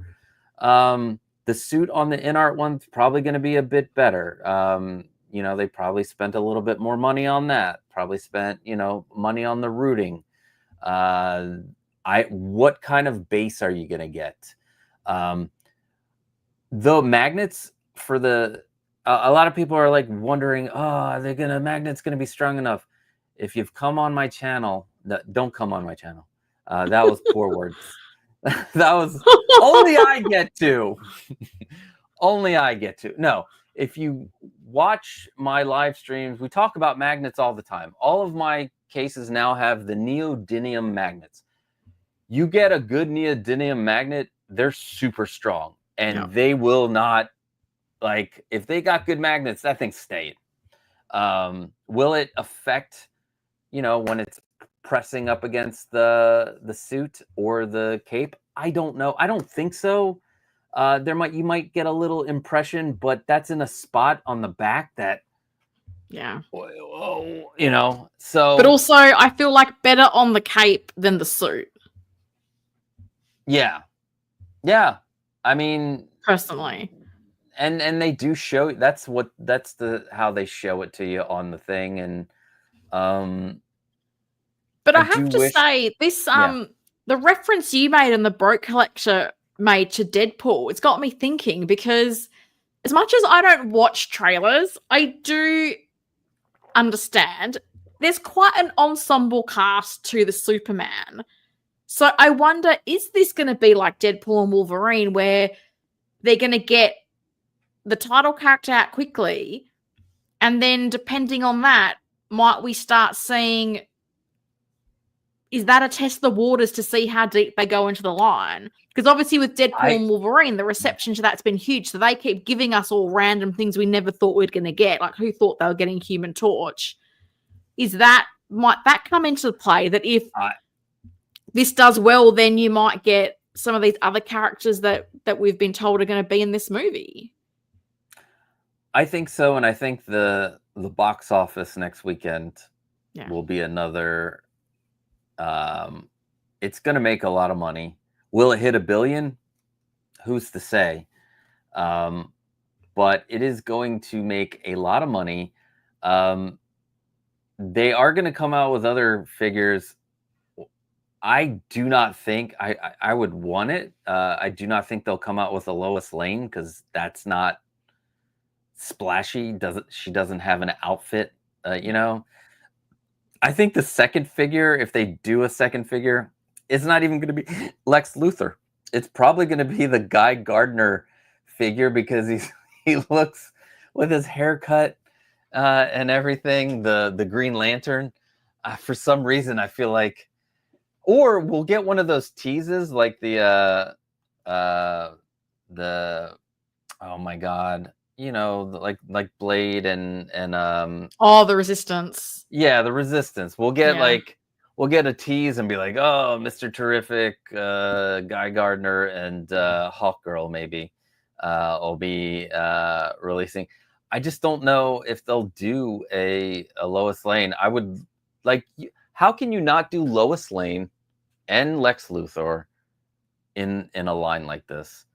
But I see. Well, that screams Superman, right? Like, they're the three characters you kind of have to have in a Superman story. And I definitely not Jimmy Olsen coming. Even though a lot of people would want Jimmy, he's not coming to the party. But I think you're right. I think this is a test of waters. A part of it's to get in on the hype with the movie coming out, to have a product available. I'm sure James Gunn has worked with Hot Toys. He's seen the Guardians figures. I'm sure they've given them some. So yeah. I think I think we will get. I think this will go deep. I don't think it'll go Ahsoka deep, unless they make I mean, if we're at like 500 to 700 million in like 3 weeks or 4 weeks, worldwide, maybe. But I think this line should go deep, because it will be popular. I am a James Gunn fan, and I think the movie will be awesome. At least for me, it will. Because I have a feeling it'll have the same heart and the same tone as his Guardians movies, and his Christmas special, which is amazing. Oh, it was. Yeah, so I think this is going to be a home run for Hot Toys. I think there's a place for both of these in the market. I agree. I do think, and you know, I'm here in Australia where I know the exchange rate's horrible. Like, are the InArt figures looking great? Absolutely, but like that deluxe Malfoy is like $850. Like, that's a lot of money, and that's on par with. But I could pre-order the Dark Knight Rises Armory 2.0 on Pop Culture for the same price. Well, that Malfoy also comes with that deluxe base that it comes with is just, and it goes with the other kids, which is interesting. Although, isn't that the Gryffindor house wallpaper? Maybe I'm wrong. I don't know, I'm but not sure. $850. Yes, that's definitely expensive.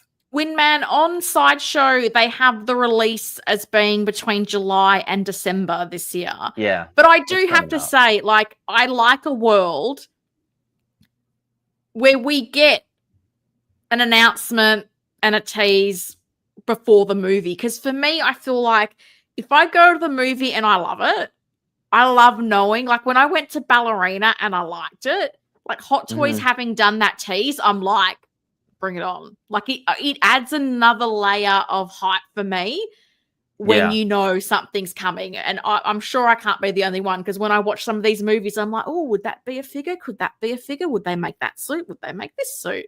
So I do get quite, like, my mind thinks of like what they might make. Now, the only thing about this that is, you know, you're like, if you go see the movie and you love it, you're going to get the InArt one. Like, if you have a more, also, I guess it depends on budget. But if I was to go see this movie and just fall in love with like everything about it and how Superman's portrayed, I'm going to go for the InArt one. If I like the movie enough that I needed Superman in my collection, you know, you spend the cheaper one. I just hope that the base from InArt turns out to be as cool with magnets and stuff. I'm sure they'll retool. They saw Hot Toys and they're like, all right, we got to retool this stuff. We're gonna get because with the Henry Cavill one, didn't you have to like undo a bit of the suit to connect it into the flight stand? Whereas this is like, that's the thing. It's like Howie's like, you like magnets, I can use magnets too, which cracks me up. I do like the competition and the improvement it brings. But I think Rick's Figs. Absolutely, wait to see the movie before considering pre-ordering. That would always be my thing. I'd want to know that I liked the movie and loved it enough before I pre-ordered anything. I don't know that I would pre-order without having seen the property. Now, I am upset with InArt because we've been sitting on a Christopher Reeves Superman prototype for years. It's true. And you come out with this right now? I know the movie's coming out this weekend, but come on. Where is my Christopher Reeves Superman? Son of a gun. Like, come on. And this comment. Where's the Dark Knight to go with the Joker? Where's the Dark Knight to go? I feel like we are not getting that anytime soon. And I think the Hathaway Catwoman is like the next thing that they're looking at. So I feel like a Dark Knight is not on the cards anytime soon, which frustrates me as well. I think I saw somebody bring up like tomorrow JND is going to bring their Superman out. God, probably. Yeah, I think we're all curious to see with what InArt, because all they've posted is these two teasers. They came out tonight within a pretty short period of time. The photo on the right, which is darker, was the first image that was released, and then this other image, which is a bit better lit and obviously has the Chinese writing, so I'm assuming that's come from maybe Chinese social media. I'm not entirely sure. I did see a few people share it. different photos for different markets. So it did make me wonder, because the photo on the right, and maybe it's just bad eyesight from me, like the hair looks different, does it not? Because I don't notice the curl on it. So I was going, is the hair the same or different? I was struggling to tell if it is or isn't. It is the same, only because I can see the curl, but it's on the other one, but it's like, it's a different angle. Yeah, you see the little thing flipping out at the corner of the forehead. I think that's the curl. Interesting. It looks like his eyes are closed in one and not in the other. Like, what am I going to do with eyes closed Superman? Am I going to just put him in this pose? Give me... I like this neutral look. But if they're given multiple head sculpts, I mean, that'd be crazy, especially if they're rooting it. I can't imagine how much. Although this is their AG, is that silver? Yeah, because they have the 3 tiers, don't they? It's like there's the I wish they could just give them like easy names, but it's like yes, isn't like it's there's a platinum, silver. there's a rhodium, and then there's the silver. Is it something like that? Yeah, so it's so each level is a instead they call those, instead of doing like deluxe and artisan and whatever. So I can't remember how the levels go. I don't know if silver I think that's the lowest level. Because that's why I for silver, and it looks like there's silver dripping.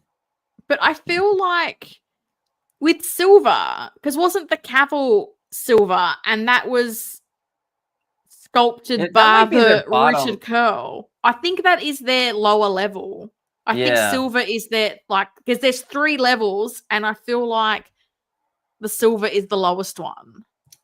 Isn't rhodium? That was whatever the Joker from the Joker movie was, the Joaquin Phoenix Joker. That's like the highest. Yeah, they're also made in less quantity from what I can remember. So like the higher you go up, So I'm trying to look for their levels. Fair enough. On here. I'll whip through some comments while we do that, shall I? So the Broke Collector says, my Spider-Man has been hanging upside down with magnets for over 6 months. Well, if you get the right magnets. Yeah, it's amazing. You should check out his displays. Oh, okay. I will do. On the Discord. Oh, I need to get into the Discord. This film will make more than Deadpool and Wolverine, in my opinion. It's not R-rated, so family-friendly, and Superman has such a bigger brand awareness worldwide. I would agree, but it's not tracking that way. It's tracking around 700 to 800 million at the moment, so we'll see. So Ricardo saying he likes the brighter colors on the Hot Toys over InArt. Not only more accurate, the InArt one seems more like Cavill's BVS. Well, I mean, it's hard to tell with these. Is it moody lighting? Is that the suit? I don't know, but he does say it could just be the lighting in the picture, which is also very true. Yeah, it definitely could be the lighting. They definitely picked someone who looks like Cavill, because I showed a picture of Corenswet to my wife, and she's like, wow, they picked a Henry Cavill lookalike. Yeah. I guess that's Dragon Ball Z fan. I think we identified 5 characters that Hot Toys and InArt have come to head to head on. So interesting that it's happening a little bit more. Figure Crafts here. Happy Friday to you, Philly. Hope you're doing well. Philly. Thank you for coming to say hello. You've got a kindred spirit here, Costa. Where's Christopher Reeve? It's been almost 2 years since they showed that prototype at the Wonderfest, and there's been no update, which really surprises me, because I feel like that was the figure that people were most hyped about from that con, and we've just seen nothing since. So I'm on InArt site. Oh, the have heck? you found the levels? No, I It's didn't like find Kramer. the I'm levels. gonna build But levels. I'm and it's looking like, at like what the community thinks, and it's funny to me because they're all YouTubers. And I'm oh, like, where's my influencer batch? I'll influence the hell out of people, InArt. Get me no, Snape. John I want said Snape. there's no influencer batches, Costa, and it's just a pure coincidence that the same people get it before anyone else. Don't you believe? Oh, don't you doubt John? The As a only truth teller. problem with their, the influencer batch, and we're going to be a little controversial here, but I don't care, is the fact that they're already sold out. Why just send it to a blogger and have your photos done? You do your unboxing that you do, and you don't need to have the influencer batch. I think why people got upset with all that is because that wasn't a normal thing with 1/6 scale. You'll see it with like Hasbro sending it to people, but that's before it's even released, and you can still buy it when it's released, So yeah. Anyway, I still haven't It's found the funny how they're levels. like, oh, it's to help future sales. And what gets me is like there's been times figures have released and I'm like, cool story, bro, but there's literally nothing to pre-order with them at the moment. So try again. Lumi's here. Happy Friday, Lumi. Hope you're doing well. Nice to see you in the chat. We've got collection obsession. Sometimes great figures come from marginal movies. Well, I mean, that's not wrong. JND Superman will come out in 2028 or 2030, quite possibly. Well, they'll I got also have to redo it. Oh. They'll have to redo the figure and then re-release it after that. So we'll get into some actual product photos because all we have from InArt's the teasers. So S-Beam scored this for 180 thanks to points. I'm not sure I'll spend full amount on InArt. I mean, that sounds like you got a good deal. So I mean, I'd be pretty stoked with that. It's a good figure. I'm Do you know sorry. what I love? It is a good figure. What? Not only because I love a modular base, but I love that even Crypto has a wide cape. Right? That it's the little thing. It's the little things, and I'm like, oh, I'm glad you wired his cape too. Given he comes with the little stand, so he can be flying. I appreciate that. I'm curious about the price tag on this puppy. If you mean the Hot Toys, I think is it 280 or 285? 285 on Sideshow. InArt TBD, we do not know. As yet, we've got some people chatting to each other. Does he have those rocking baby doll eyelids that close when you lay him down? I don't know what that's about. I think he was talking about the InArt closed eyes picture, like sure. baby dolls lay down. Gotcha. Yeah. Did you just order the Armory 2.0 at Pop Culture because it's gone now? I did not because I have the 1.0 and I'm gonna stick with that. Oh, here we go. AG is the how do you say that? Argentian line on the periodic table, AG is silver. And guess what? Snape was also a silver figure. So you didn't get much. Yeah, so you got the potions and stuff, and now they added the table. Yeah, so but Snape's rooted hair though, right? Like that. I'm not convinced that Superman is rooted hair, and someone else is Ricardo's as well saying. Then isn't rooted, is it? I don't think it looks rooted. I'd be keen to see tomorrow when they. Oh, here we go. Uncarded reviews. Is it rhodium? Argentium? Oh, there's a gold one as well. Okay, so rhodium and platinum. Where did gold. you find that uncarded reviews? Because I knew they had rhodium. Because I feel like the Ledger Joker was platinum, then the Joaquin Phoenix Joker was rhodium, okay. and then I thought it was silver as well. The AG was the Cavill. Argentium is a type of silver. So and that's why it's AG, because it was discovered by somebody who spoke Latin, I guess. Silver, So many years ago.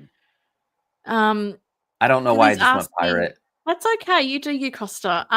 Did InArt do good with doing sculpted hair? Looks good.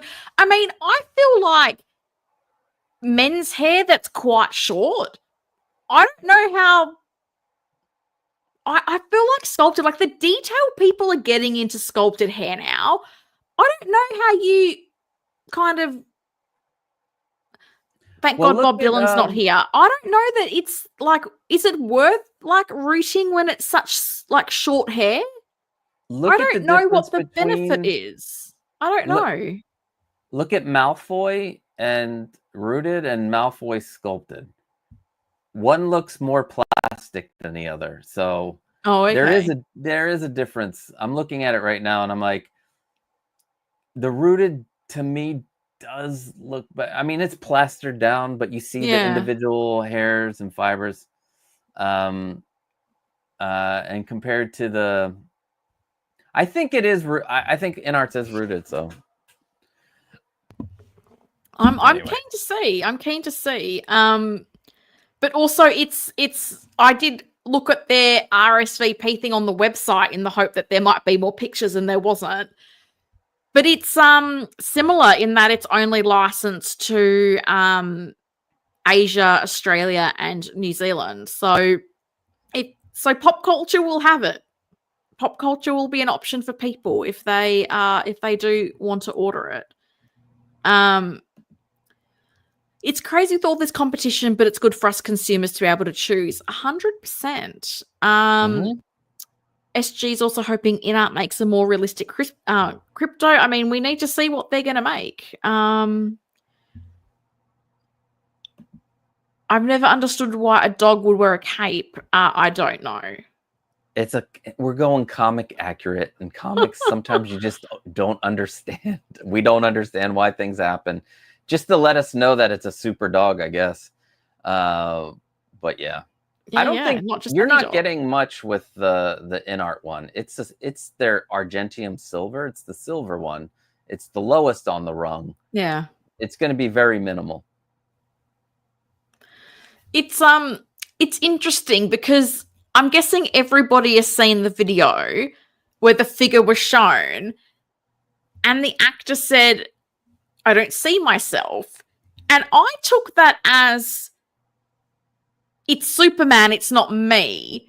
But people have taken that as he thinks it doesn't look like him, hot toys, ha ha ha, like the actor doesn't think. But that's not how I interpret it. I'm keen to know, how did you interpret that comment? Well, he does say that, though. He says, it doesn't look like me, it looks like Superman. And but people have twisted that, which I just think is hilarious. I know. I think what he meant was, that's not what he looks like every day. Like, yeah, you saw him. He's got a beard, his head shaved. Maybe he's doing another movie. Maybe he just likes to, chill. But when you're in a movie, you get makeup, you get your hair styled differently. You're wearing a costume. And,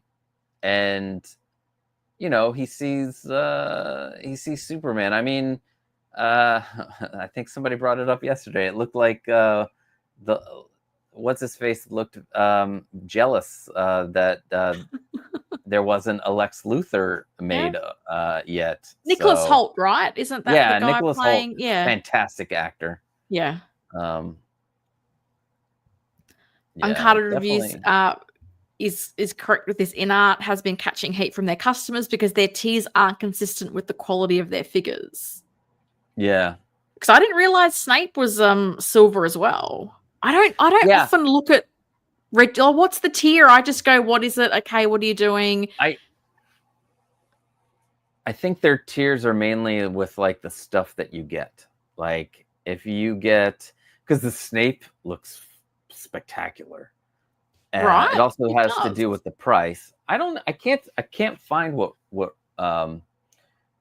Draco is listed as, because some of these, when you're looking them up, some will show you what what level they are, and then some won't show you. Like Thorin is silver, Hermione was silver, which is weird because you got a lot of stuff with with the common room and all that stuff. With the back, yeah. The wardrobe, like the cat, you got a lot. I'm not the only person who thinks it looks sculpted. Thank you, Philly. I do think the InArt one looks sculpted. I'm keen to see the details tomorrow to see what it is, because the photos, as I say, when I looked at it, I thought it was sculpted, but other people are not agreeing with me, which is fine. Well, then they can't charge. They can't charge $400 for it. Yeah, but not. And maybe could that be a conscious decision to be not that far off the price point of Hot Toys? Do they care about that? I don't know. In the dog front, I would love the film to explain why Crypto got a cape. Oh, you're really big on this cape. Maybe it will. We'll find out next week. I have to say, like, people never like a Hot Toys likeness. I liked what I saw of this head sculpt. Yeah. I'm keen to see the movie to see, does he look like the arms, like, is he that buff? Like, I'm keen to see how accurate, like, the body is to what we're seeing with the figure. But I do love, and I know this is going to sound nerdy, like, these bases that allow you to, with one figure, tell a story. And I feel like we've seen that with the 89 Batman 2.0, the Battinson, these modular bases that allow you to kind of have alternate looks or just tell a story with just that. And I feel like when you look at Superman with Crypto and the base, I feel like you're getting that. I really do like that it's not just basic figure stands with everything. And I do love that Hot Toys is giving this magnetic stuff a go. I'm keen to see as well, how is it? But I mean, worst case scenario, and I know people like to do the, but you shouldn't have to replace stuff. Worst case scenario, you swap out the magnet if you're not happy with it. Like a round disc magnet would be a pretty simple thing to find. I know, because I bought like a custom cape for my quarter scale Batman Begins, like the Jackson Ju one, and the clips on it were terrible. And so I just got some magnets and stuck them to his clips. So the magnets in the suit would hold it in place, because every time I moved the head, the clip would come out, the cape would look crappy. So I feel like people do I've got a new cowl, I've got a this. If you have to swap a magnet on a base, I really don't see that as like a big drama. But I do like that it's an option. And again, I feel like it's then not damaging the suit. I would much rather this than unzip the suit, plug in a bit. What is that going to look like? And this is the thing, like I've seen with my garage display cabinets, and I was thinking this like the other day, like since I glued in the magnetic tape, I have not had a panel slide, fall, slip. Like they're there. Yep. It's a solid connection. Like I've not had a problem with them at all. So I really like that Hot Toys has thought about this and gone, no, we're not going to do a waist clamp that does damage suits, that can stick to fabric, that is problematic. Like I like that they're thinking of different ways of doing this. I'm really happy to see that they're evolving some of their ways. And of course, some of that is competition for sure. And that's great.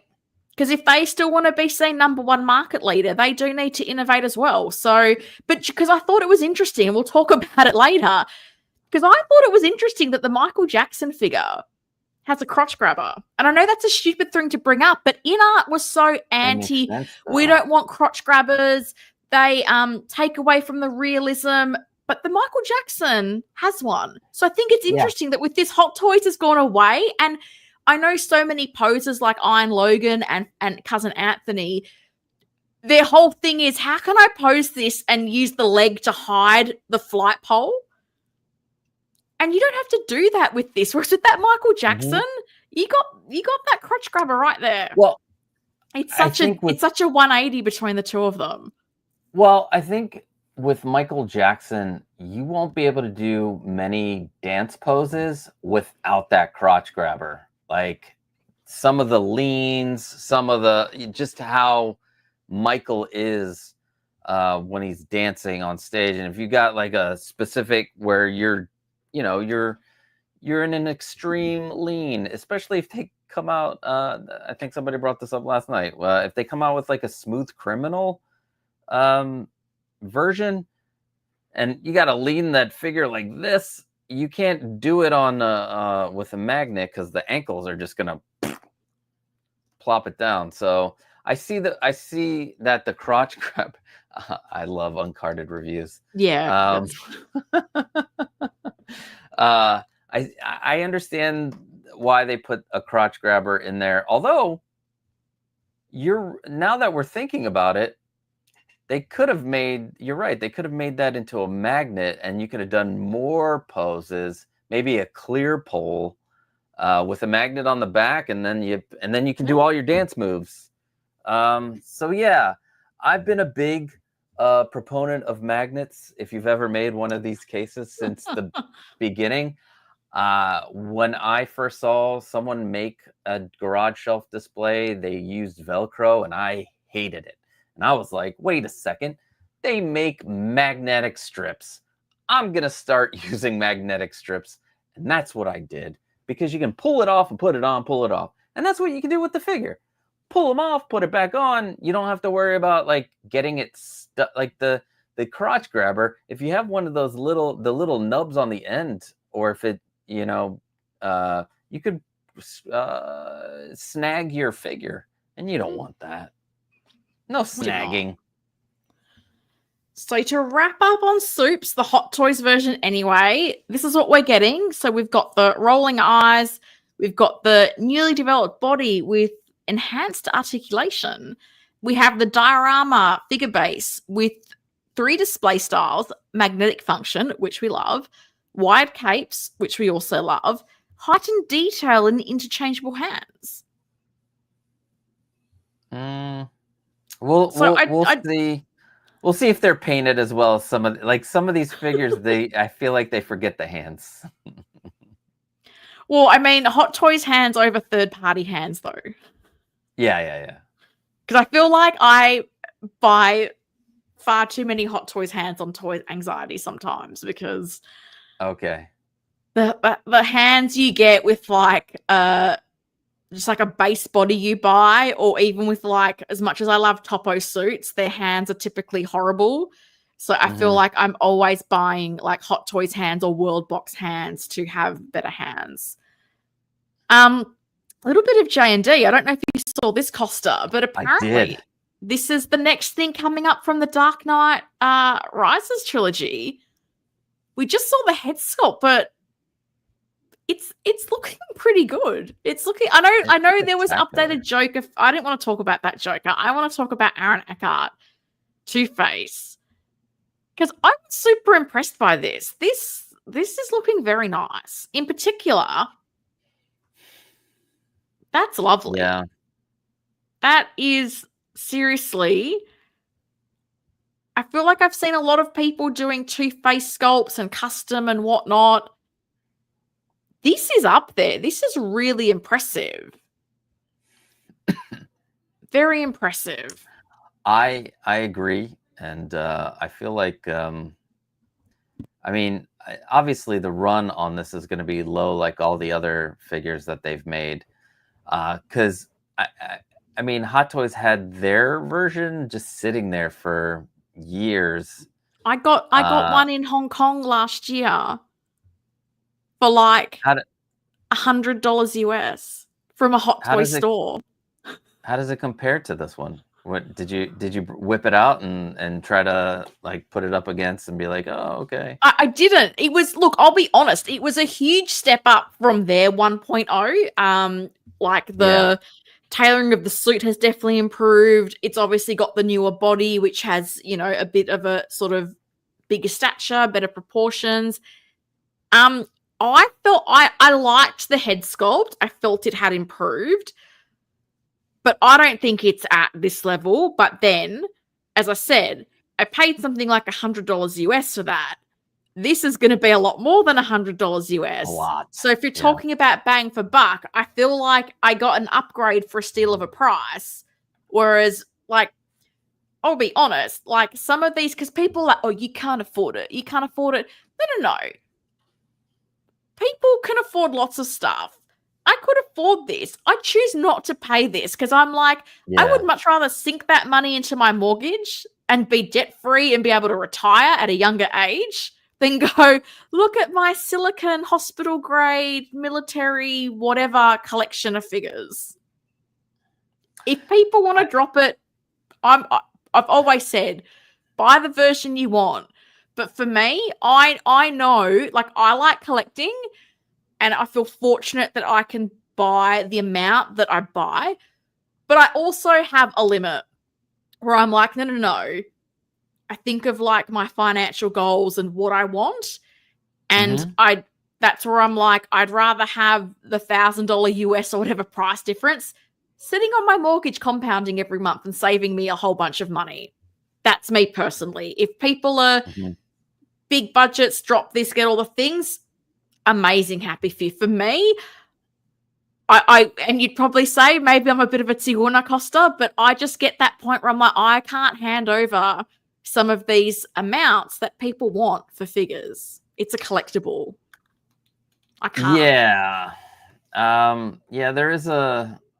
There is like a line for me also. The other thing is, let's say you want to jump in on this line after seeing this, trying to go back and get that Joker. And I think the JND pre-orders for the Catwoman are done. And the Batman with the Bruce Wayne with the power pose Batman or whatever it was. So trying to go back and get these would be ridiculously expensive. And it'd be hard like if you didn't jump in on this line to get this, and then this looks better than every other figure, unless you like this was the character. You're like, I love this more than Batman. Like, come on. Only the people that have that started the line, I feel like, will continue. But let's see, what did Broke Collector said? Two-Face is smart for JND. They are really taking advantage of the skeleton. Yeah, I mean, even if you are in your 20s and you buy one of these JND sculpts, they'll start falling apart while you're in your 70s. Even the medical grade, it's platinum. What's it called? It's a type of processing. So it's like a platinum processing for this type of silicon, and it lasts. They say 30 to 50 years, I believe, because there's one company that makes it, and J&D uses that company from my research. So in 30 to 50, like for me, I'll be 80, and that's okay for the silicone. But for someone in their 20s, and then they reach my age, and they're like, oh, this is already degrading and falling apart. That's my only issue. But you can enjoy it for 30 years. Also, you don't know what's going to happen in 30 years, I guess. But they did a fantastic job on this. I'm interested to see the rest of it. It's probably going to be tailored spectacularly. Yeah, I'm keen to see the SKUs and the pricing, as always. Because with the Anne Hathaway Catwoman, I just felt like Airport Selena was just so not required. And I get it, they want to sell the premium level things, but I guess there's going to be you're getting just the Two-Face and maybe how they do it A, B, and C. There'll be one version which is both and all the bells and whistles. But I did think this sculpt, it looks beautiful. I have to, give them credit where it's due. Of all the Dark Knight sculpts they've showed in this early stage, to me, this looks the strongest. It does. Yeah. I'm trying to, I see Uncarded Review said, I tried to look up this Instagram. Oh yeah, they someone shared the photos from that person in 1/6 kit as well. Oh, okay. I'll just go 1/6 kit. We the People Writer. That's a new name. Hello. From the UK, and we'll catch up on the replay. Love the streams, and your latest Power Bale video was awesome. Thank you. That's so kind. I appreciate you coming to say hello. I hope you have a great day and you enjoy the replay when you get to watch it eventually. Yeah, I just, as I say, because this was shared in a group. It wasn't on the JND pages, so that's why I thought I would share it. I feel like most people would have seen it, but I thought just in case, we'll share it here. Yeah, it's, Michael Jackson. And where is that? I won't read it out, but I will give you a moment for your comment, Uncarded Reviews, because it was funny. It was. It was funny. Oh, I have the JND Anne Hathaway set, and they offered an exclusive bonus, basically 4 complete figures for $3K.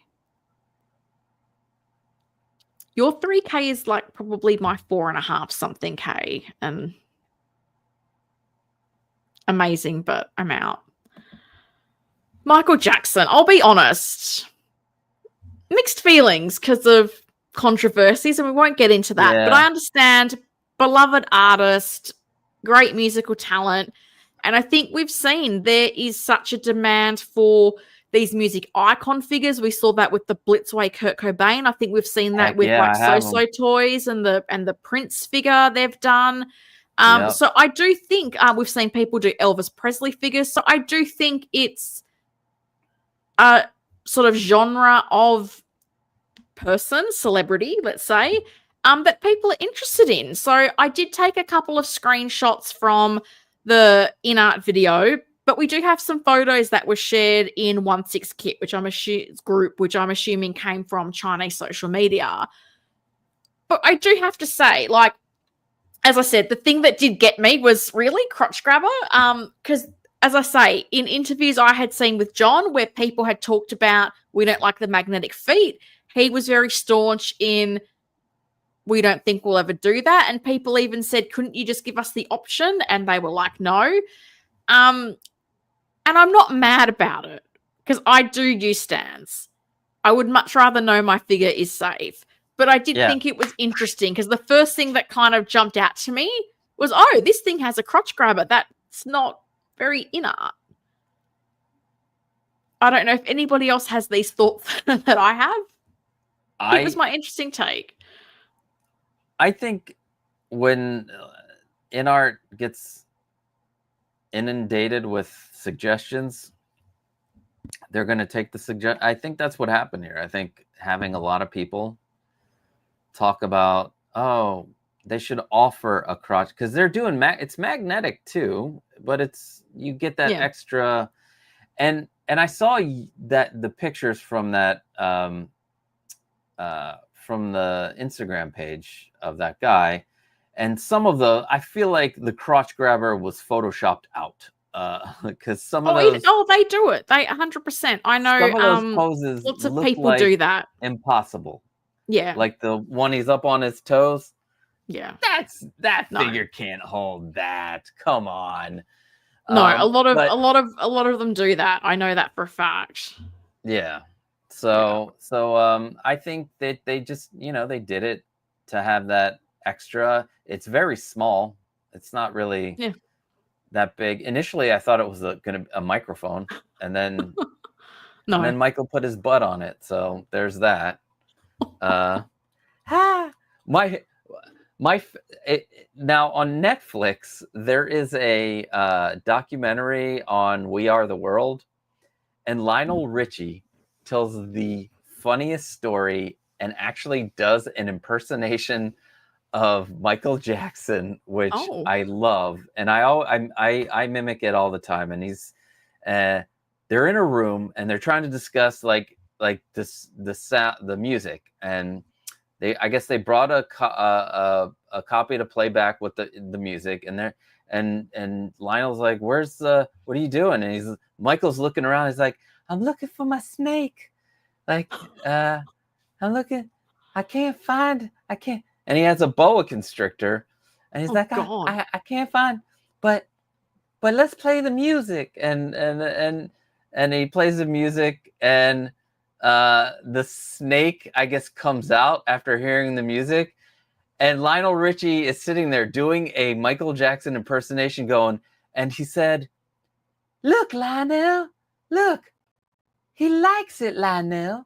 He likes it." And I'm like, and he's calling him Lionel. He's like, "Lionel, he really likes it." So go check that out.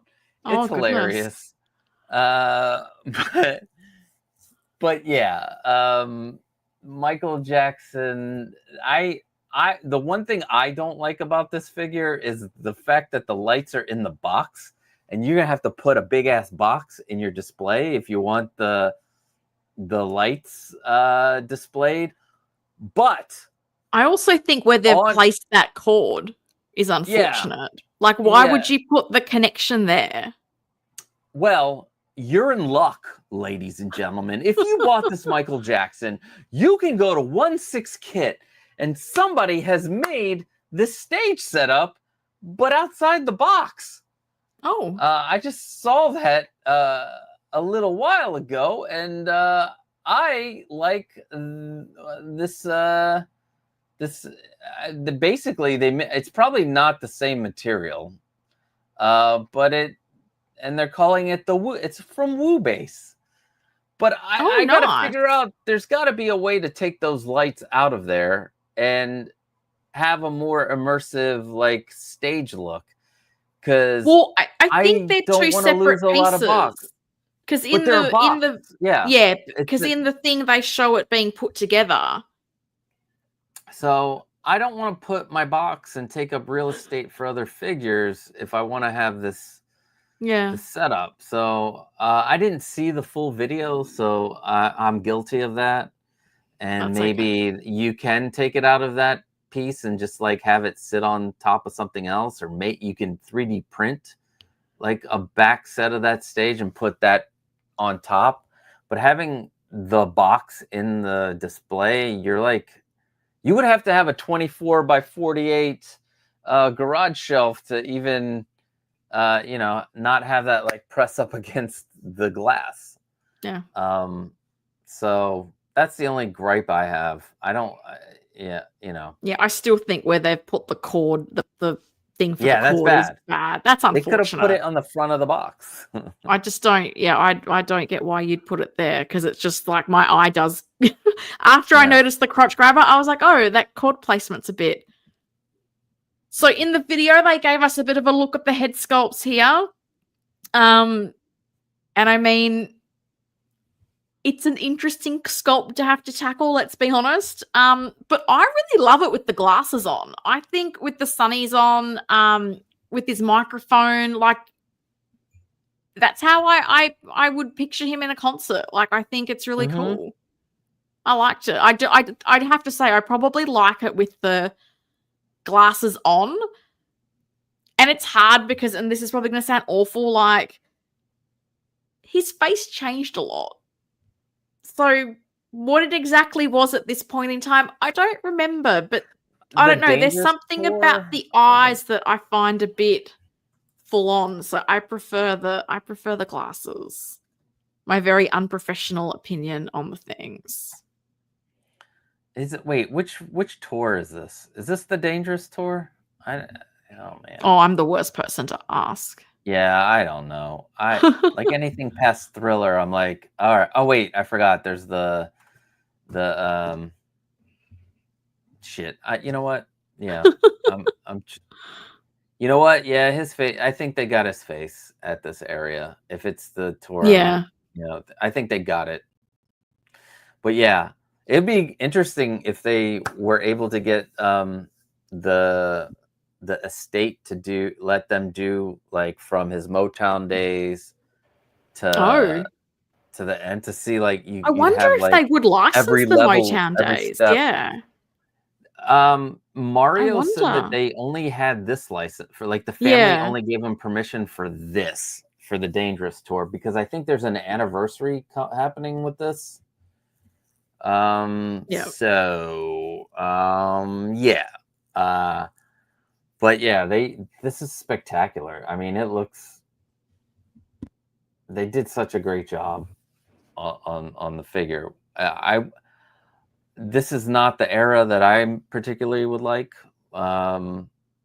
But I would like, and I had a Thriller jacket when I was a kid in the 80s. Did you? Was it real? No.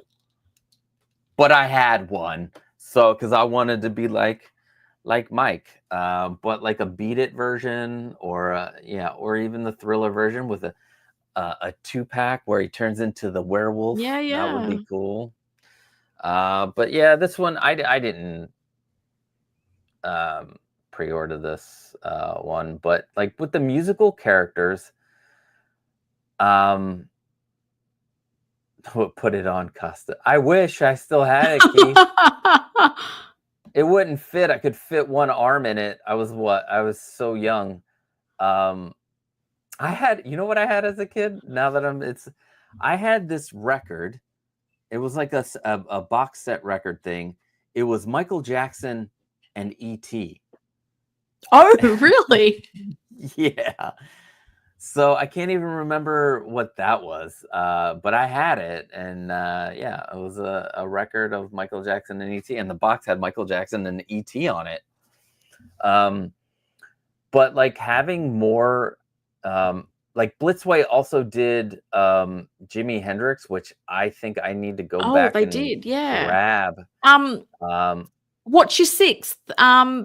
Is his name Jacob? Is that his name? He just picked that up and posted on Instagram yesterday. He posted that he just picked that up. Oh yeah, I'm in a chat with him. I didn't know that. I'm gonna have to. Yeah, he shared it on his Instagram story because because it was an older release, and I was like, and so just funny that you mentioned it because I literally saw him post some footage of that on Instagram yesterday. I am so bad with like social media stuff. Like Instagram, it's hard for me to keep up with all these social and posts and this and that. I'm trying to be less with a YouTube channel. You can't be less on there, but I didn't see it, and good for him because I think that that figure looks great. I do want more musical acts, and hoping that like we can get a licensed like David Bowie, because I know that would be a good one. A lot of people. Well, actually, it was this company that's now working with So-So who did the Prince with So-So toys. Yeah, that's right. They did Bob Marley. They did David Bowie. I think they did 2 different versions of Bowie. They did Freddie Mercury. I think the sculpts on all those were a little off, and I would love for InArt to do that after this. I'm like, give me Bowie. For me, if we were going to go modern, give me Trent Reznor from 9 Inch Nails. Give me Robert Plant, modern. And now I'm going back to the past. Give me Robert Plant from Led Zeppelin. Give me the Rolling Stones. Give me the Beatles. Give me. But it would be a market that. Hell yeah. You would have a market for it, but also you're not competing with Hot Toys because that's not particularly their jam. Yeah. They don't do a lot of this kind of a celebrity figure. So I think it would be a smart move. Austin Nicholas, hello. Lovely to see you. Hope you're having a good Friday. Ash Chase brought up Tupac. There is a local artist here in Philadelphia called Akori Hanzo. You can check him on Instagram. He does 1/6 scale figure customs, and he's done several Tupacs, and they're amazing. He does them as art pieces. They're a custom 1/6 scale figure that's posable and everything. And yeah, his Tupac is. He did a Malcolm X Magneto crossover, which was pretty cool to have Malcolm X wearing Magnetos. Anyway, go check him out. Akori Hanzo. I feel like I saw this week, and I'm so bad with time at the moment. Someone was doing the Eminem in the Robin suit as like a custom. Really? I saw that. I saw. Where was that? Did I see that in? I can't remember if I saw that in the 1/6 kit group or somewhere else, but I was like, oh, that's cool. Eminem's another one that I feel like people would, have a bit of an interest in. Like, there's a lot of musical acts you could go to. One of my, if I was to go or if somebody could make these guys, I would they're at the top of my list. Run DMC with Jam Master Jay. And I've been tempted to go to Corey Hanzo to make them, but I'm not in that price range yet. I'm not in the custom world prices yet, because they'll be like $1,500 a pop, maybe even more, because he works on them. It's like one at a time. Like when you get a do. And he tailors them, and it's amazing. But that's what I would want. I'd also like a Run DMC. If So Toys is hearing me, I know they're starting to do some like K-pop stuff. If you're gonna do it, let's go Blackpink. Let's go BTS. But I just love how they just do not care how much their customer base is raging at them at the broken promise of, we won't announce any more pre-orders till we release the following figures, and then they just keep announcing stuff. And I'm like, you went from the third-party darling to like everybody's getting so mad at you guys. I have 2 pre-orders from like 3 years ago and I don't understand why it's taking long, because they are based on anime characters. They're the 2 Demon Slayer Hashiras that they have left to make. Okay, because I have like my favorite character who has a tragic story is this guy. Hold on. I'm just gonna. You've got it there. Okay. Is Rengoku from Demon? This is So Toys. This figure is amazing. And look at me! I learned how to solo people, Costa. What? I learned how to solo. Nice. Just so everybody knows, this blade is metal. So it's die-cast metal. It has swappable faces. But this and the base, look, magnets, guys. Look, the fire magnetizes because he's the fire Hashira. And they still have him available at a discounted price. I might grab a second one because I would like to do this battle damage face and then a regular face, and he's just I need them to finish. Damn it, so they've promised so many things. So Toys. That's why I call them so slow, because they're just taken 5 years.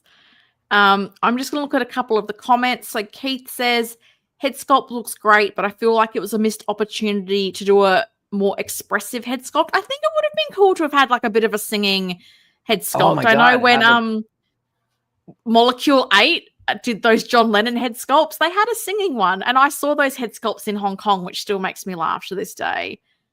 As much as I love Michael's music, I don't need a figure of him. I think that's absolutely fair enough. Beware to not be disappointed by getting the Blitzway Jimi Hendrix. The sculpt will look like an SD resolution if you put him next to Michael Jackson. Yeah. When you mix old and new, that's what happens, right? Hang on.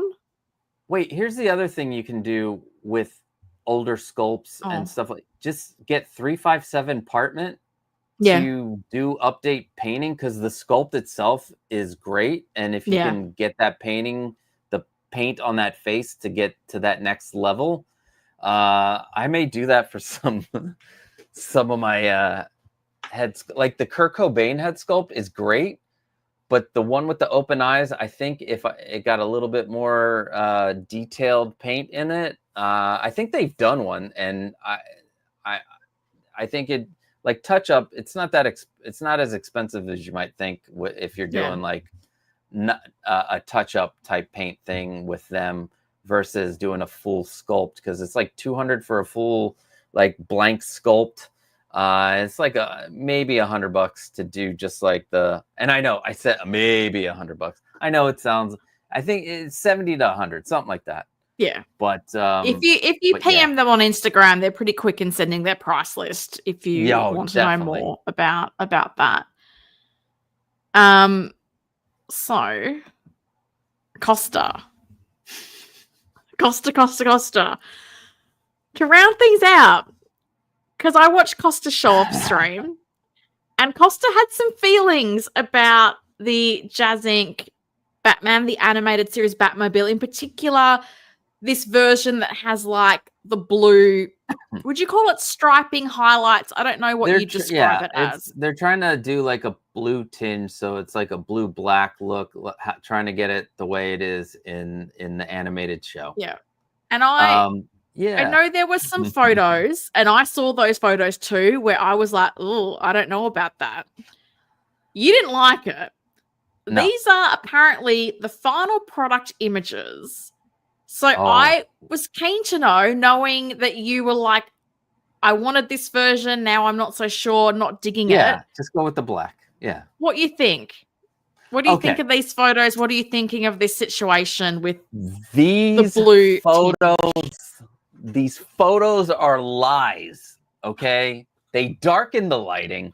You can still see the shitty blue paint job on there that's going around. You put this in a well-lit case, it's going to not look like this. I'm sorry. And the renders... So, now, I'm not a JazzInc hater. I have 3 JazzInc vehicles that I love. I got my snow speeder, which is up there. I've got my 89 Batmobile. I got the 66 Batmobile. I have the Catwoman on pre-order. I am not like some of these a-holes out there that just want to shit on something just to shit on something. That's not me. I'm not. And most of the time, I want to look at the positive side of everything, because we need more of that in the world, because everybody is so goddamn negative about everything, because that's what our human nature is.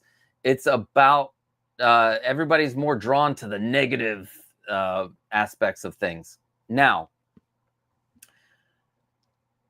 there are ways to do a blue-black sheen, and they were saying that it cost $1,500 to do that, or some crazy price.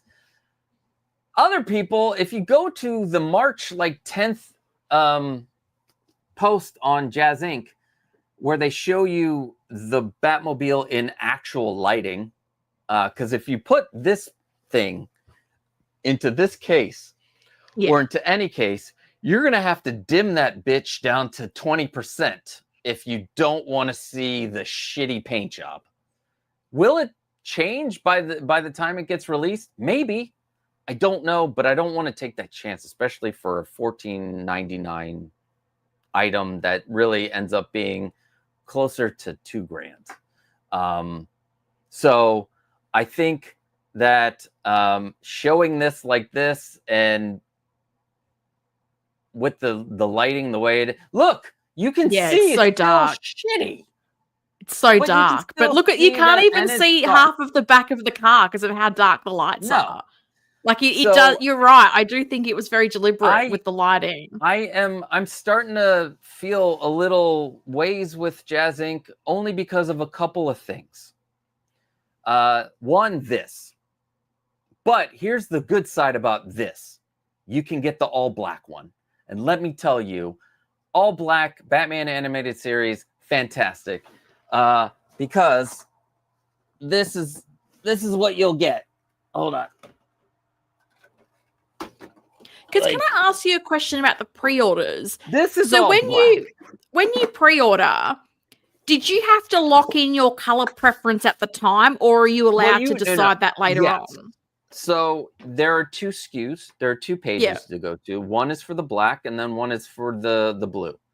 Yeah. So yes, I'm guessing at this point, because this is going to end in a month. Pre-orders are going to end in a month. Oh, okay. The POs are still open. Okay, gotcha. Yeah. So it'll end in a month, and you'll be locked in then. Right now, if you go to Yoast, I will guarantee you he'll switch it if you want to switch to one or the other. But look at this. It's black, straight black. It looks great. So if you want this vehicle in 1/6 scale, go for the black. I'm not saying don't get a JazzInc vehicle. I'm just saying that blue one is suspect. Yeah. I mean, this is the DC Direct version, which I love. And look, it's got lights, you know, the interior lights up too. So I'm like, do I really need the other one? But it's 1/6 scale. I don't know. I'm just, you know how you play that. Like, do I want 1/12 scale here or do I want 1/6 scale? But look, these turn. That's great. Nice. I mean, you don't get the engine, which I guess, you know, what are you going to do? But that was something they kind of took creative license with, right? Like they've kind of made that decision. They've done that. It's not a feature you would see or normally get with this Batmobile. Is that correct? And I think that was a smart move only because they wouldn't be able to charge like the price that they're charging for a hollow 1/6 scale one of these. Like with the 89, you get a bunch of like die cast parts, the metal this, metal that. So it's great, and I love the length of it. I love it. If I had the Hot Toys one, I probably would love that too. I'm an 89 lover. I love the animated series too. So, but what's going on here is chicanery. It's baloney, it's malarkey, and I'm probably gonna get banned by Yost for even saying that. Oh, he's not banned me yet. You'll be fine. You're a paying customer. Well, and again, and I love JazzInc. I do. Like I said, this 66 Batmobile is perfection. To me, it's like it's my. I watched your video when you unboxed it, and like I really felt your emotional connection, and I was so happy for you watching you and how happy you were. Like I loved that. I loved that. I thought it was such a cool moment that you shared with everyone. So well, thank you. But don't tell me that this is the most amazing thing ever when I know what it looks like in actual lighting. Don't do me dirty with these dark pictures. And also the other thing that I had a problem with is don't insult my intelligence by saying, "Oh my God, look everybody, Justin has kindly done a review. We didn't even know about it." Oh, Justin. Oh, was it a pleasant surprise? We did it. It's a pleasant. How did we not know this was going to happen? That we sent him we sent him a vehicle, and we knew it left our port. But do you know what got me with that? What a pleasant surprise! And then when Bob asked the question about, excuse me, he's like, "Oh, well, Justin paid extra to get it sent early so he could review it." So and I'm going, so then why are you going, "What a pleasant surprise"? Like, you sent it to the dude, right? I also don't enjoy that aspect of it. Don't insult my intelligence. Just own it. Like, if you've sent it to him early to review it, don't then go, thanks to Justin for reviewing it. No, what a delightful surprise. I went to a forum, and on the forum, I found out that Justin posted a review. Respectfully, no. So, don't blow smoke up my ass. How many more of these phrases can I come up with that don't lose the goodwill that you already have with a lot of the like for me, I am not a loyalist to any brand, because why would I want to pigeonhole myself into one thing? Like, why would you do that? Don't. I like Hot Toys. I like InArt. I like JazzInc. I like third parties. I like a bunch. I like NECA. I'm not a loyalist. And if I'm gonna see something that just looks like, what the fuck are you doing here? And why are you saying it like that? You're now I'm like, where's my trust?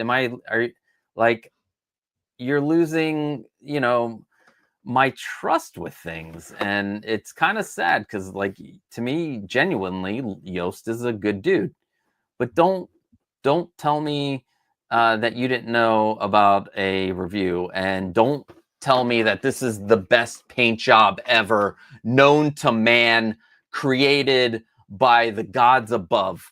Because that's how it sounded like when he's like, I love this paint job, and I'm like, this paint photo job is my two. Go ahead. So I was just gonna say photo, because I've been staring at it while you've been talking to it, and I find this photo is the interesting one because I feel like this is the one where I'm really noticing the uneven lines. Yeah. Like, I feel like when I'm looking at the right side of this, like, you're starting to see bits getting thick, bits getting thin. Like, it's even on the sort of the top of the car, again, like bits that are looking thin, thick, inconsistent. Like, I would so like to see this in like he's got module cases. Pop it in the module case and take a photo. That's the surprise I feel like some people are gonna get and be like, oh, okay, in my case it looks different. And there are a lot of like people that are brand loyalists, and I see it in every, you see it on every group. The Hot Toys pages, you see it on the InArt pages and the JazzInc pages. And they're going to people that are like, no, this is spectacular. And that's awesome. If that's how that makes you feel, fucking great. But for me, my 10-year-old, who is a very good artist, could do a better job with these lines. And also, if we're going for the animated series cell shaded look, that's not cell shading. Unevenness is not cell shading. Yeah. I mean, it is precise, like the lines are crisp. That's all cell shading. This abdomen, so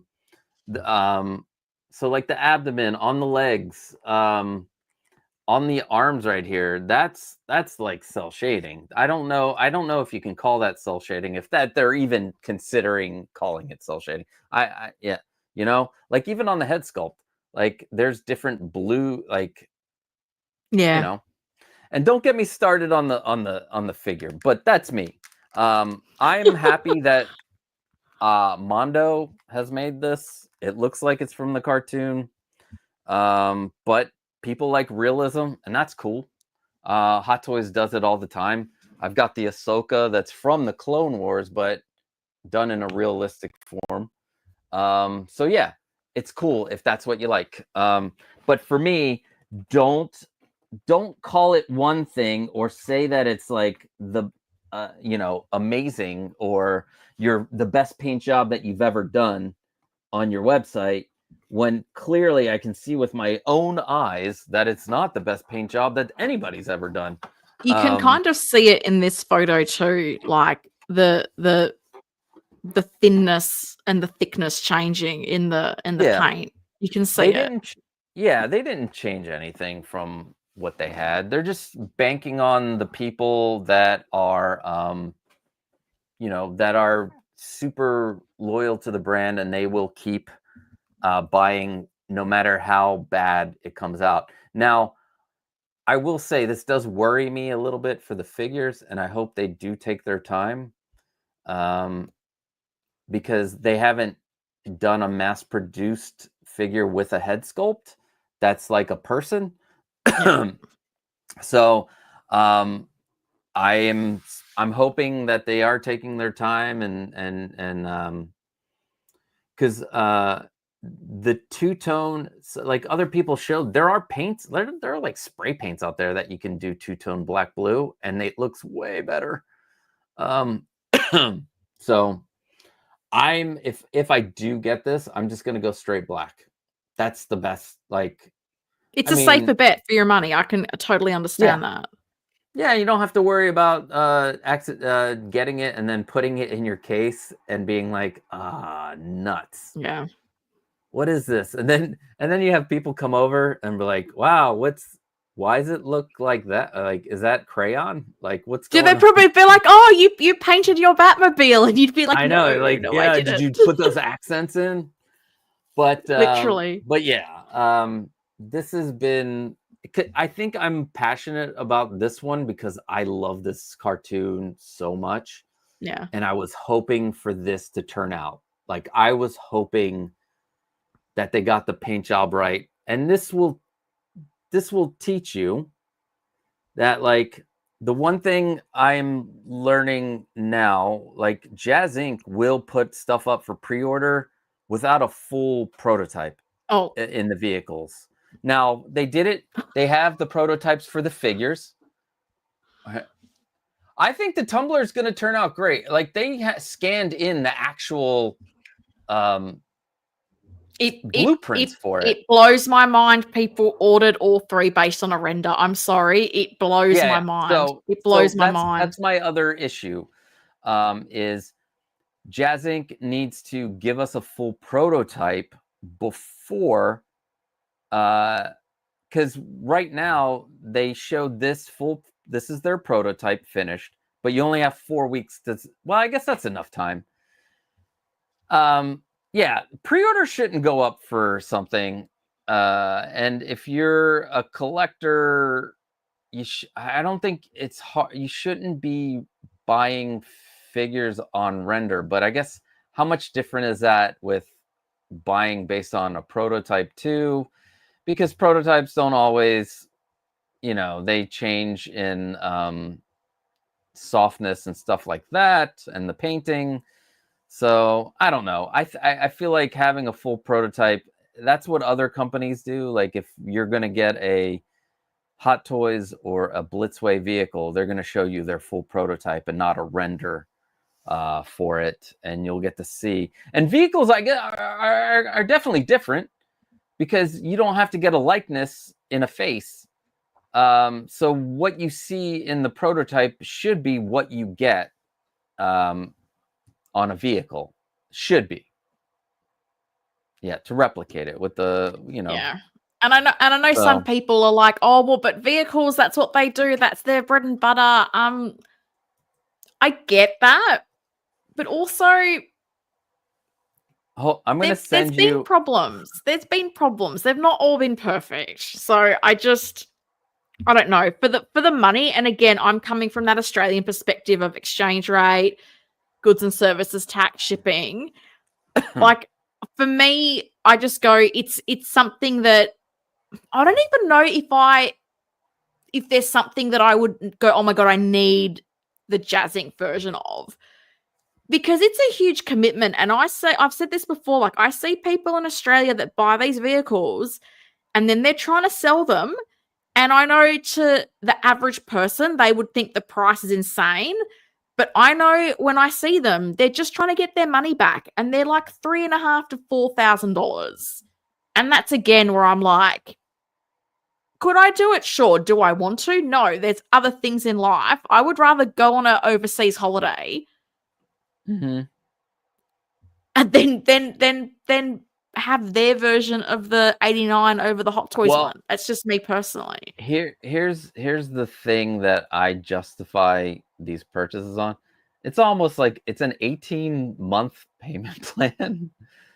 Oh, so okay. It can bring it down to, like, at one point I was only paying like $60 a month for one of these at a time. So that's the only way I could do it. Like, he has these, when you pre-order, you get an 18-month. At one point, he had a 24-month payment plan because some of these take a while to come out. Because he's such a small, he's also a boutique. Even smaller, like he's the mom and pop of the 1/6 scale world, and having those long payment plans is why I think, well, at least for me, that's the only reason why I was able to get any of these. Otherwise, there's no way in hell. Like at one point I was like, oh, the Batwing, that would be great. I don't know where I'm going to put it, but I don't know where I'm going to put where I was going to put the snow speeder. Now I have ideas of mounting them to the ceiling and making like ceiling cases and weird stuff like that. But the only way I could have done any of that is these long payment plan. Costa's a baller. I wish. Is these long payment plans. And when they go on waitlist, I was like, oh, I went on waitlist for the Batwing. I thought it was going to be months before. It was like 2 days later. You want it? It's yours. Oh, no way. That like, quick. I was like, oh. And then they're like, it's a 3-month payment plan. I was like, nope. Yeah. That's like, oh, that was, that's like $3,000. And if I'm going to pay that, my next vehicle that I'm like dying to get, and one of my number one holy grail of figures at the moment, which I include vehicles, go check my holy grail video because 3 of them have come true. The Batman Returns, they have re-released. Han and Chewie have been re-released, and then that's it. Those were the 3. I'm waiting for the I'm waiting for the Ecto 1 for 2.0 on that one, and that's the one. Like I am planning on doing like a series of videos on my hunt for an Ecto 1, and by hunt I will have a price parameter in there because I do not want to spend over there will be a price parameter. Are you looking for the original or the the 84? The original, not the Afterlife one, no. Yeah, the original, because the Afterlife one I had on pre-order. I had it paid off, and then I was like, no, I want to get the original. Nothing wrong with the Afterlife. That's beautifully made. The weathering, the detail on it. I will probably get it. If I get a bigger space, I'd probably get both of them. Ooh, excuse me. But yeah, I'm not going to spend that kind of money on something that is kind of like, I love the Batwing, but that Ecto 1 is above that Batwing. And if I never have the Batwing, that's I'll live with it. I'll live with it. But yeah, this shame, Yost, please do better, sir. Don't blow smoke up my ass and tell me that this is this paint job is perfection. We know the lighting's off. Also, don't tell me that Justin was a surprise review. Those are like the 2 things. Yeah. Those are the 2 things that I have a problem with. Oh, you know what else I have a problem with? And it's not even JazzInc's fault for this one. Although I feel like they could help remedy the situation. Since we're talking about JazzInc at the moment. And I will still be buying JazzInc figures. So people, don't at me, motherfucker. The Catwoman, the pre-order NRD for the full all-in pack was $150 off of an $1150 figure, right? Or yeah, okay. Now this Penguin, for us outside of Yost's purview, because we can't get the figure to the US because Hot Toys is blocking it. Source Sideshow is part of that too. I can't tell. Uncarded reviews. Are you serious about the Han Solo Force Awakens version? Because I have it. It's a fantastic figure. It is. Anyway, so the Penguin comes out. Now, the all-in Penguin, around the like 13, same area. But you have to spend at Kit and at Spec Fiction $500 NRD. Who the fuck is crazy enough to spend and to possibly lose? Because things happen in life. Yeah. I'm not going to do a $500 NRD. And this is where I think Yoast could have stepped in and been like, hey, what can we do to get your NRD down? Like, what can we work out? Because you are the only two outside.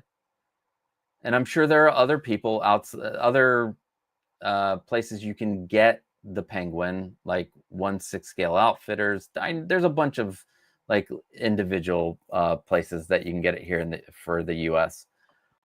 How can we get your NRD to be to at least 20%? Let's say 20% instead of like 10%. Like 20% would be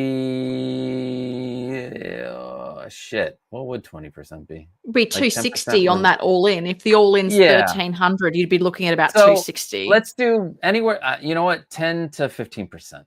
How about that? Still, the only way, a lot of people would cancel if it turns out to be crap, but you're stuck if it's crap, right? You're stuck if that Penguin's crap.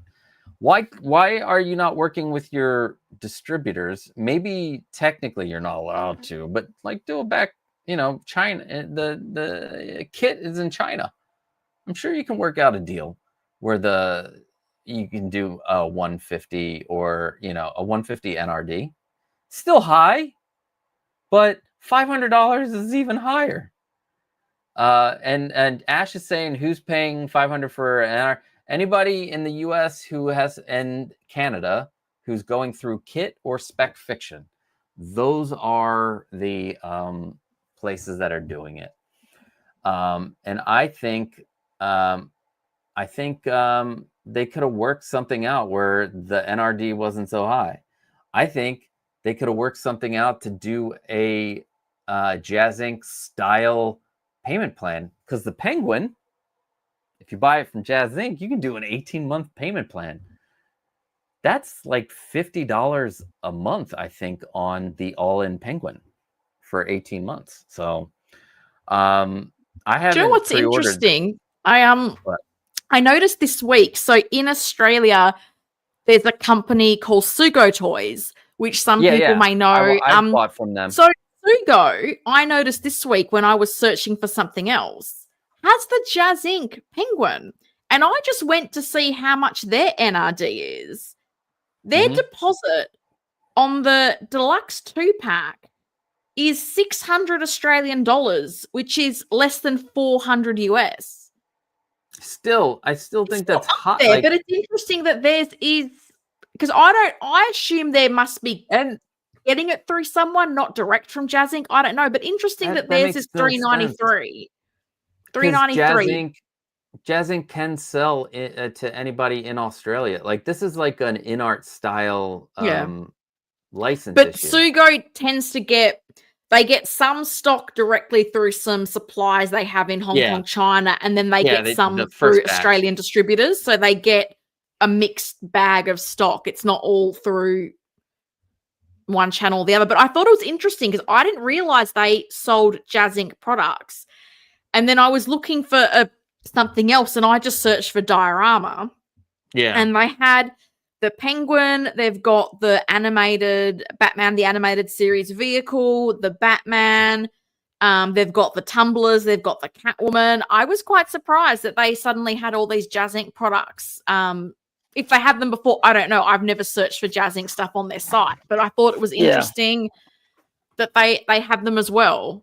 Because for me, I'll be honest, like that's a different ball game to order something in Australian dollars and with free postage. It does make a difference.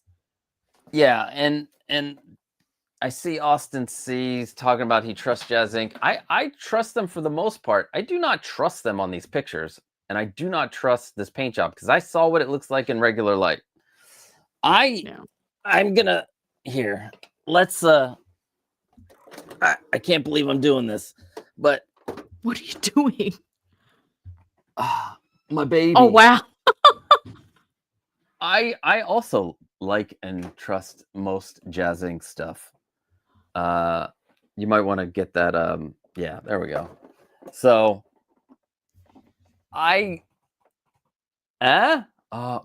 It needs to be dusted. There's a lot of things that I got to redo my cabinets. There's a lot of stuff happening because I'm replacing the acrylic on the fronts because I dropped them years ago and broke one, and I had to shave it all down and tape it. And I decided I'm gonna do my new paint method. Oh, nice. Yeah, I'm gonna paint the borders on this time, and tutorial, please. Oh, the tutorial's done. It's coming. Also, if you want to see it ahead of time, it's in one of the live streams. But I'm doing like a formal tutorial. The script is all written out. I just need to film the talking head and then plop on the B-roll. But like JazzInc does make fantastic things, but I'm saying the blue Batmobile animated is not going to look the way it looks in those pictures. Guaranteed, unless they do something to fix it before it gets here, because the lines are uneven and it's just, I don't know. They didn't make any changes. They just put it together and put it out and used, what do you call it? Darker lighting. That's it. Yep. What's the top vehicles you have? For me, I think the 66 is my favorite. The 89 JazzInc they're maybe 1A, 1B. And then the Snow Speeder is excellent, but it needs more weathering. So I'm going to weather it and try to make it look like it's been through some shit. Yeah. But my grail is that Ecto 1 from Blitzway. That's funny story. When I got the figures, I made a decision. I was like, what should I get? Should I get the vehicle first or the Ghostbusters figures? And I'm like, oh, they say they're never going to make those figures, and those figures were worth. People were trying to sell them for over $3,000, which. Yeah, I didn't even play close to that. Like at a certain point, people were just like, I just need to get rid of this, and I got them almost close to, like, I guess you would say current retail, because back then those Ghostbusters were only $800 for 4 of them when they came out. But I didn't spend the like crazy prices. But then I'm like, oh, I should have got the Ecto 1 because now they got the. It's that's why the stock market, speculation and I should have bought Apple when it was back in the day. Well, if I would have bought the Ecto 1 first, I would have. But like Uncarded Reviews is saying, they're going to re-release the Ecto 1. They might even put some of those. Joao thought that when there was murmurs of the figures being redone, he had heard whispers in China that the vehicle was coming as well, and it would make sense to do it. That when you have more people have the original figures, like you're going to have more people like you already have 1,500 people have the 4-pack, but then the individual figures, which are still available, you can still buy the 4 guys individually, and it's still the same price as all 4. You just don't get the Slimer. And that Slimer's okay. It's not as good as this Slimer. This Slimer is pretty damn good. I'm very pleased with that one. But I think so too. And when you see the upgrades they did on the DeLorean that's coming out with like leather seats and stuff like that, in my brain I'm like, oh, they could put working windshield wipers like on the DeLorean. Like they could put the working windows. Yeah. Even though those are roll downs. So you would have to like, if I could have a little, but they could do some upgrades. They could upgrade the sound on it. They could upgrade the lights. There are upgrades that they could do and not have it just a 1 point, like they did for these where it looks like 3 of the 4 figures have updated sculpts, because even Winston has a different face than the Winston that I have here. They have a different facial expression. So they did just a touch. Although Egon looks the same exact to me, so hopefully updated paint apps. High on figures, I am stoked for that too, but I've been debating on whether I should pre-order that or not, because I have this one, and this one's great. Like, to me, I'm not a stickler for screen accuracy, and I know people say that this isn't screen accurate, but to me, I'm like, oh, it looks like the DeLorean from Back to the Future too. So I guess it's my I was explaining this last night, like for songs, I can't pick up on the lyrics. Like, my wife sometimes makes fun of me that I can't. She's like, "Do you know what this song is about?" And I'm like, "No, but I dig it and it feels happy." It's like, it's about somebody who got murdered, and I'm like, "Ah, shit, okay," but it's got a great beat. Yeah. So you know, I think there's like a hearing disorder. Or hearing processing disorder, where there are people out there who feel the music more than they get the lyrics. I forget what it's called, but anyway. But yeah, I expect a Blitzway Ecto 1 84 upgrade to be announced probably the first of the year, when they get this DeLorean out, when they get their DeLorean out. So anyway, I'm gonna maybe do a couple more comments and then wrap up, because it's 1 a.m. and Helen is tired because she was at work all day. No, the time flies when I'm talking to you, and I seriously am like, oh my God, 1 a.m. Austin just had a question. What's the conversation I'm hearing about InArt doing 78 Christopher Reeve Superman? So Austin, 2 years ago at a convention in China called Wonderfest, InArt showed a prototype of a Christopher Reeve Superman and a Christopher Reeves Clark Kent. We have not really had any updates since. So they have the rights. They've done a prototype, and everybody's just been waiting for them to actually announce the thing for pre-order. And there's kind of no real rhyme or reason as to why. At that same convention, they also showed us an early Daenerys Targaryen prototype that we've heard nothing of since. So it's kind of bizarre that they went to this con, they showed us these characters that were pretty beloved, and then nothing's been said since. So that's where, in announcing this new Superman, everyone's like, but you promised us Christopher Reeve, and where is he? So I think that's a fair criticism too. Yeah, it had the Clark Kent as well. Clark Kent and Superman, and they were very rough, but I am hoping that we'll hear something soon. So yeah. Absolutely not often. Absolutely not. Valkyrie, that's very kind. Thank you. I appreciate the super chat. 6 p.m. for often, so of course he wants a 4-hour. It's it's as I say, like when I've been at work as well, it creeps up the old time. But Valkyrie, thank you for the super chat. That was incredibly kind. Broke Collector says, I have 3 JazzInc Batmobiles and the Batwing on order. Oh, cool. I'm happy with them all. And there are haters out there as well as sycophants. Absolutely correct. All we can do is make our own educated decisions. 100% Broke Collector. I always just come back to buy what you want. Don't listen. You don't have to listen. If I don't like something, and I would never be don't buy it. I just think everyone at the end of the day, buy the things you like, consider your budget, consider your space. You've got to be the one to decide if it's the right thing for you or not. 100% agree with that.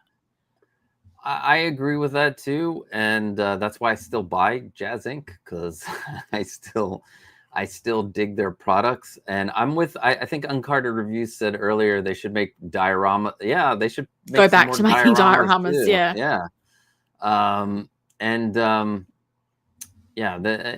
It's just what I'm trying to point out is, don't tell me one thing when I clearly see something else. Well, that's where I just say I have eyes.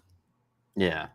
I have eyes. Like, this is what gets me. Like, and I say that a lot with sport, because particularly, like, I'm a really big basketball fan, and I watch a lot of women's basketball here in Australia, and our commentators have this bad habit of telling you something, and you're like, no, I have eyes. I can see what's happening on the court. Don't tell me this because you're ingratiated with this player or they're your friend. I have eyes. I can see.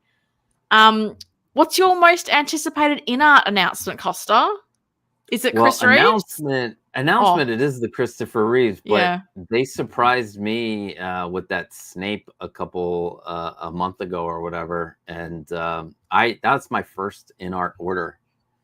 That's the first one that really got me nice. excited. Yeah, I'm not like the Lord of the Rings stuff. I haven't watched the Lord of the Rings since I saw it in the theaters back in the early 2000s when it came out into the theaters, and my wife is like, you need to do another you need to watch them again. We should sit down and have the family and we'll all watch them together.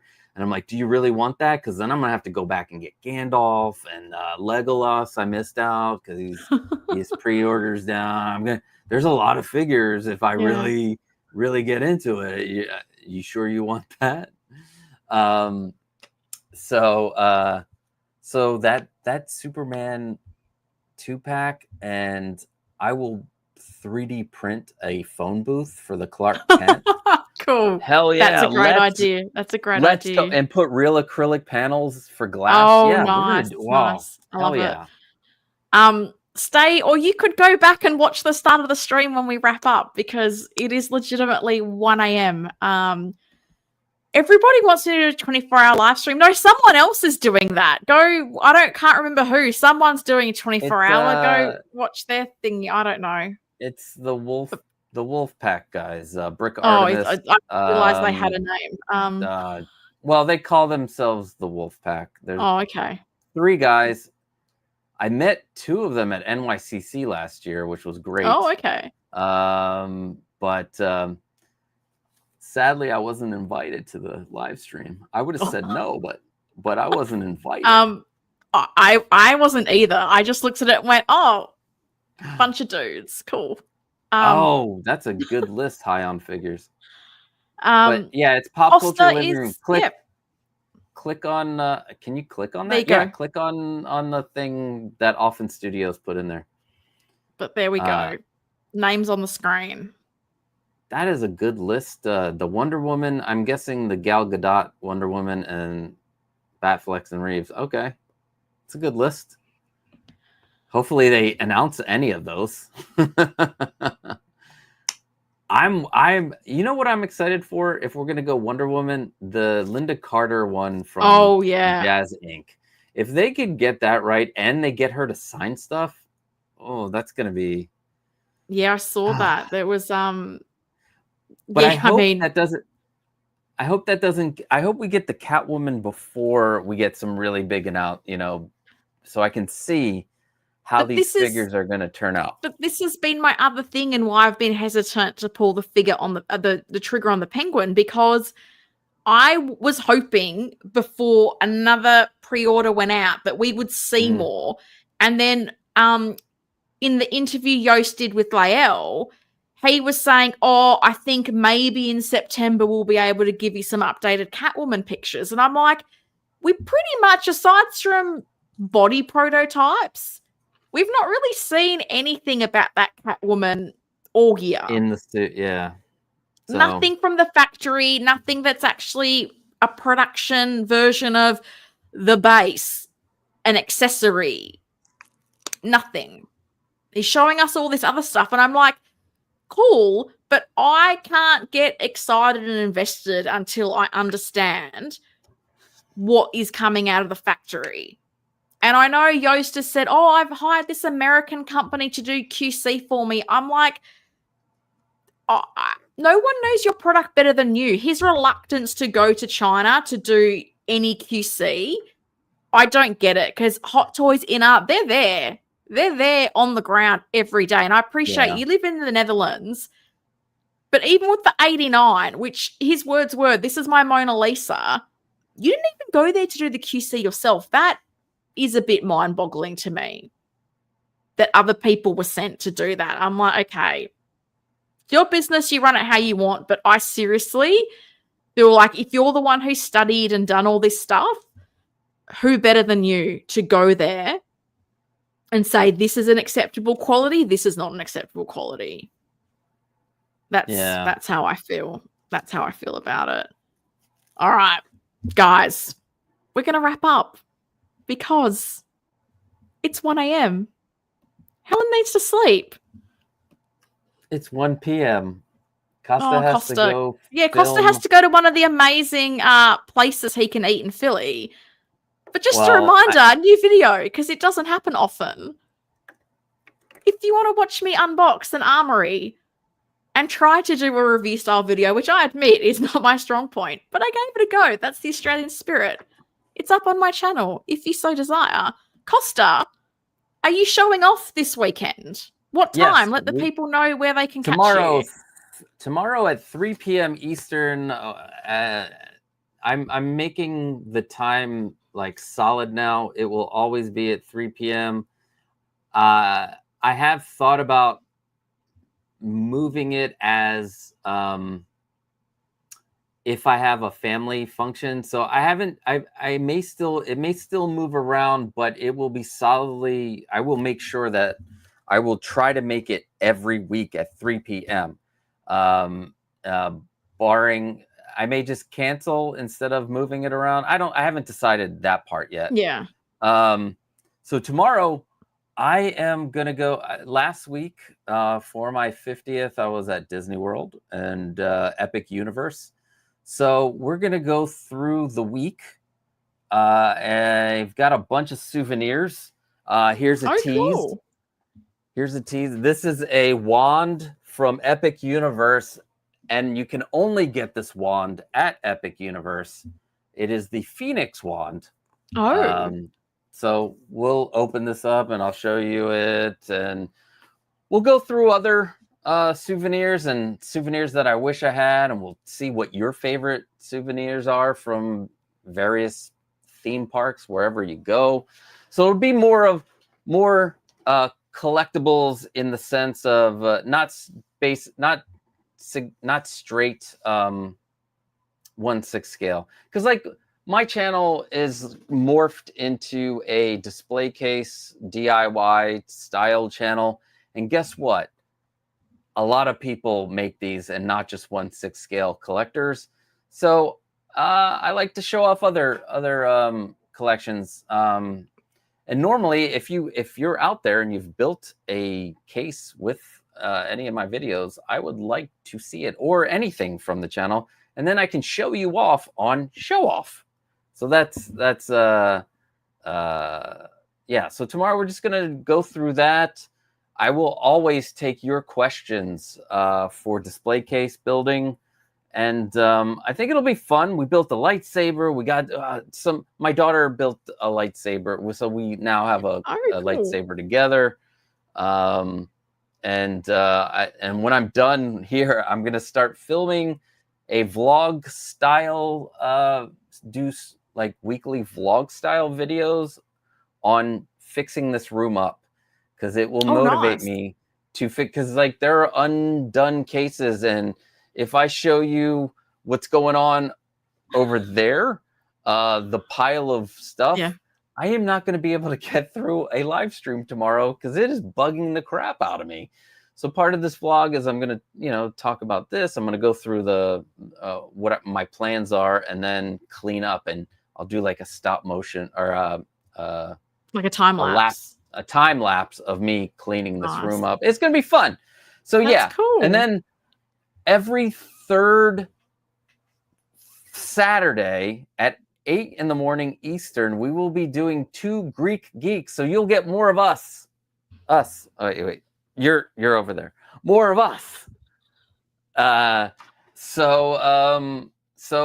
we don't just talk. We talk about our geeky Greekiness.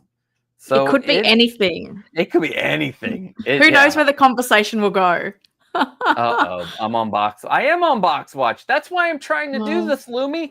I'm trying to free my figures out of the boxes. Trying to free them out of the boxes. So I think we're gonna probably talk about some things on what we could do, because I loved your question thing. So if we cool. each came up with other questions on other things, and not just, and we don't tell each other the questions until the show. Surprise. I think that could be like a good jumping off point for the show, and we can hear what these beautiful people out there have to say about their answers to the question. So I love it. Broke Collector, go to bed, Helen. He's so kind. That is such a generous super chat, the Broke Collector. He's my first ever channel member, my foundation member. I told him he can never leave me. And look at him. He's then dropping a super chat, which is so incredibly kind. I know some streams don't read comments unless you super chat. That's not kind of how I roll. I love everybody that comes here and comments and participates, and that's very kind. I appreciate that, Broke Collector. Thank you so much. On that note, guys, I will see you next Friday. People are enjoying the team up, so you definitely need to check out Two Greek Geeks when that launches. But everyone, have a lovely weekend. Acknowledging Canada Day and 4th of July once again to all our North American friends. And I'll see you next Friday. Watch my unboxing right to the end to see a little cameo from Miss Shuri. It's worth it.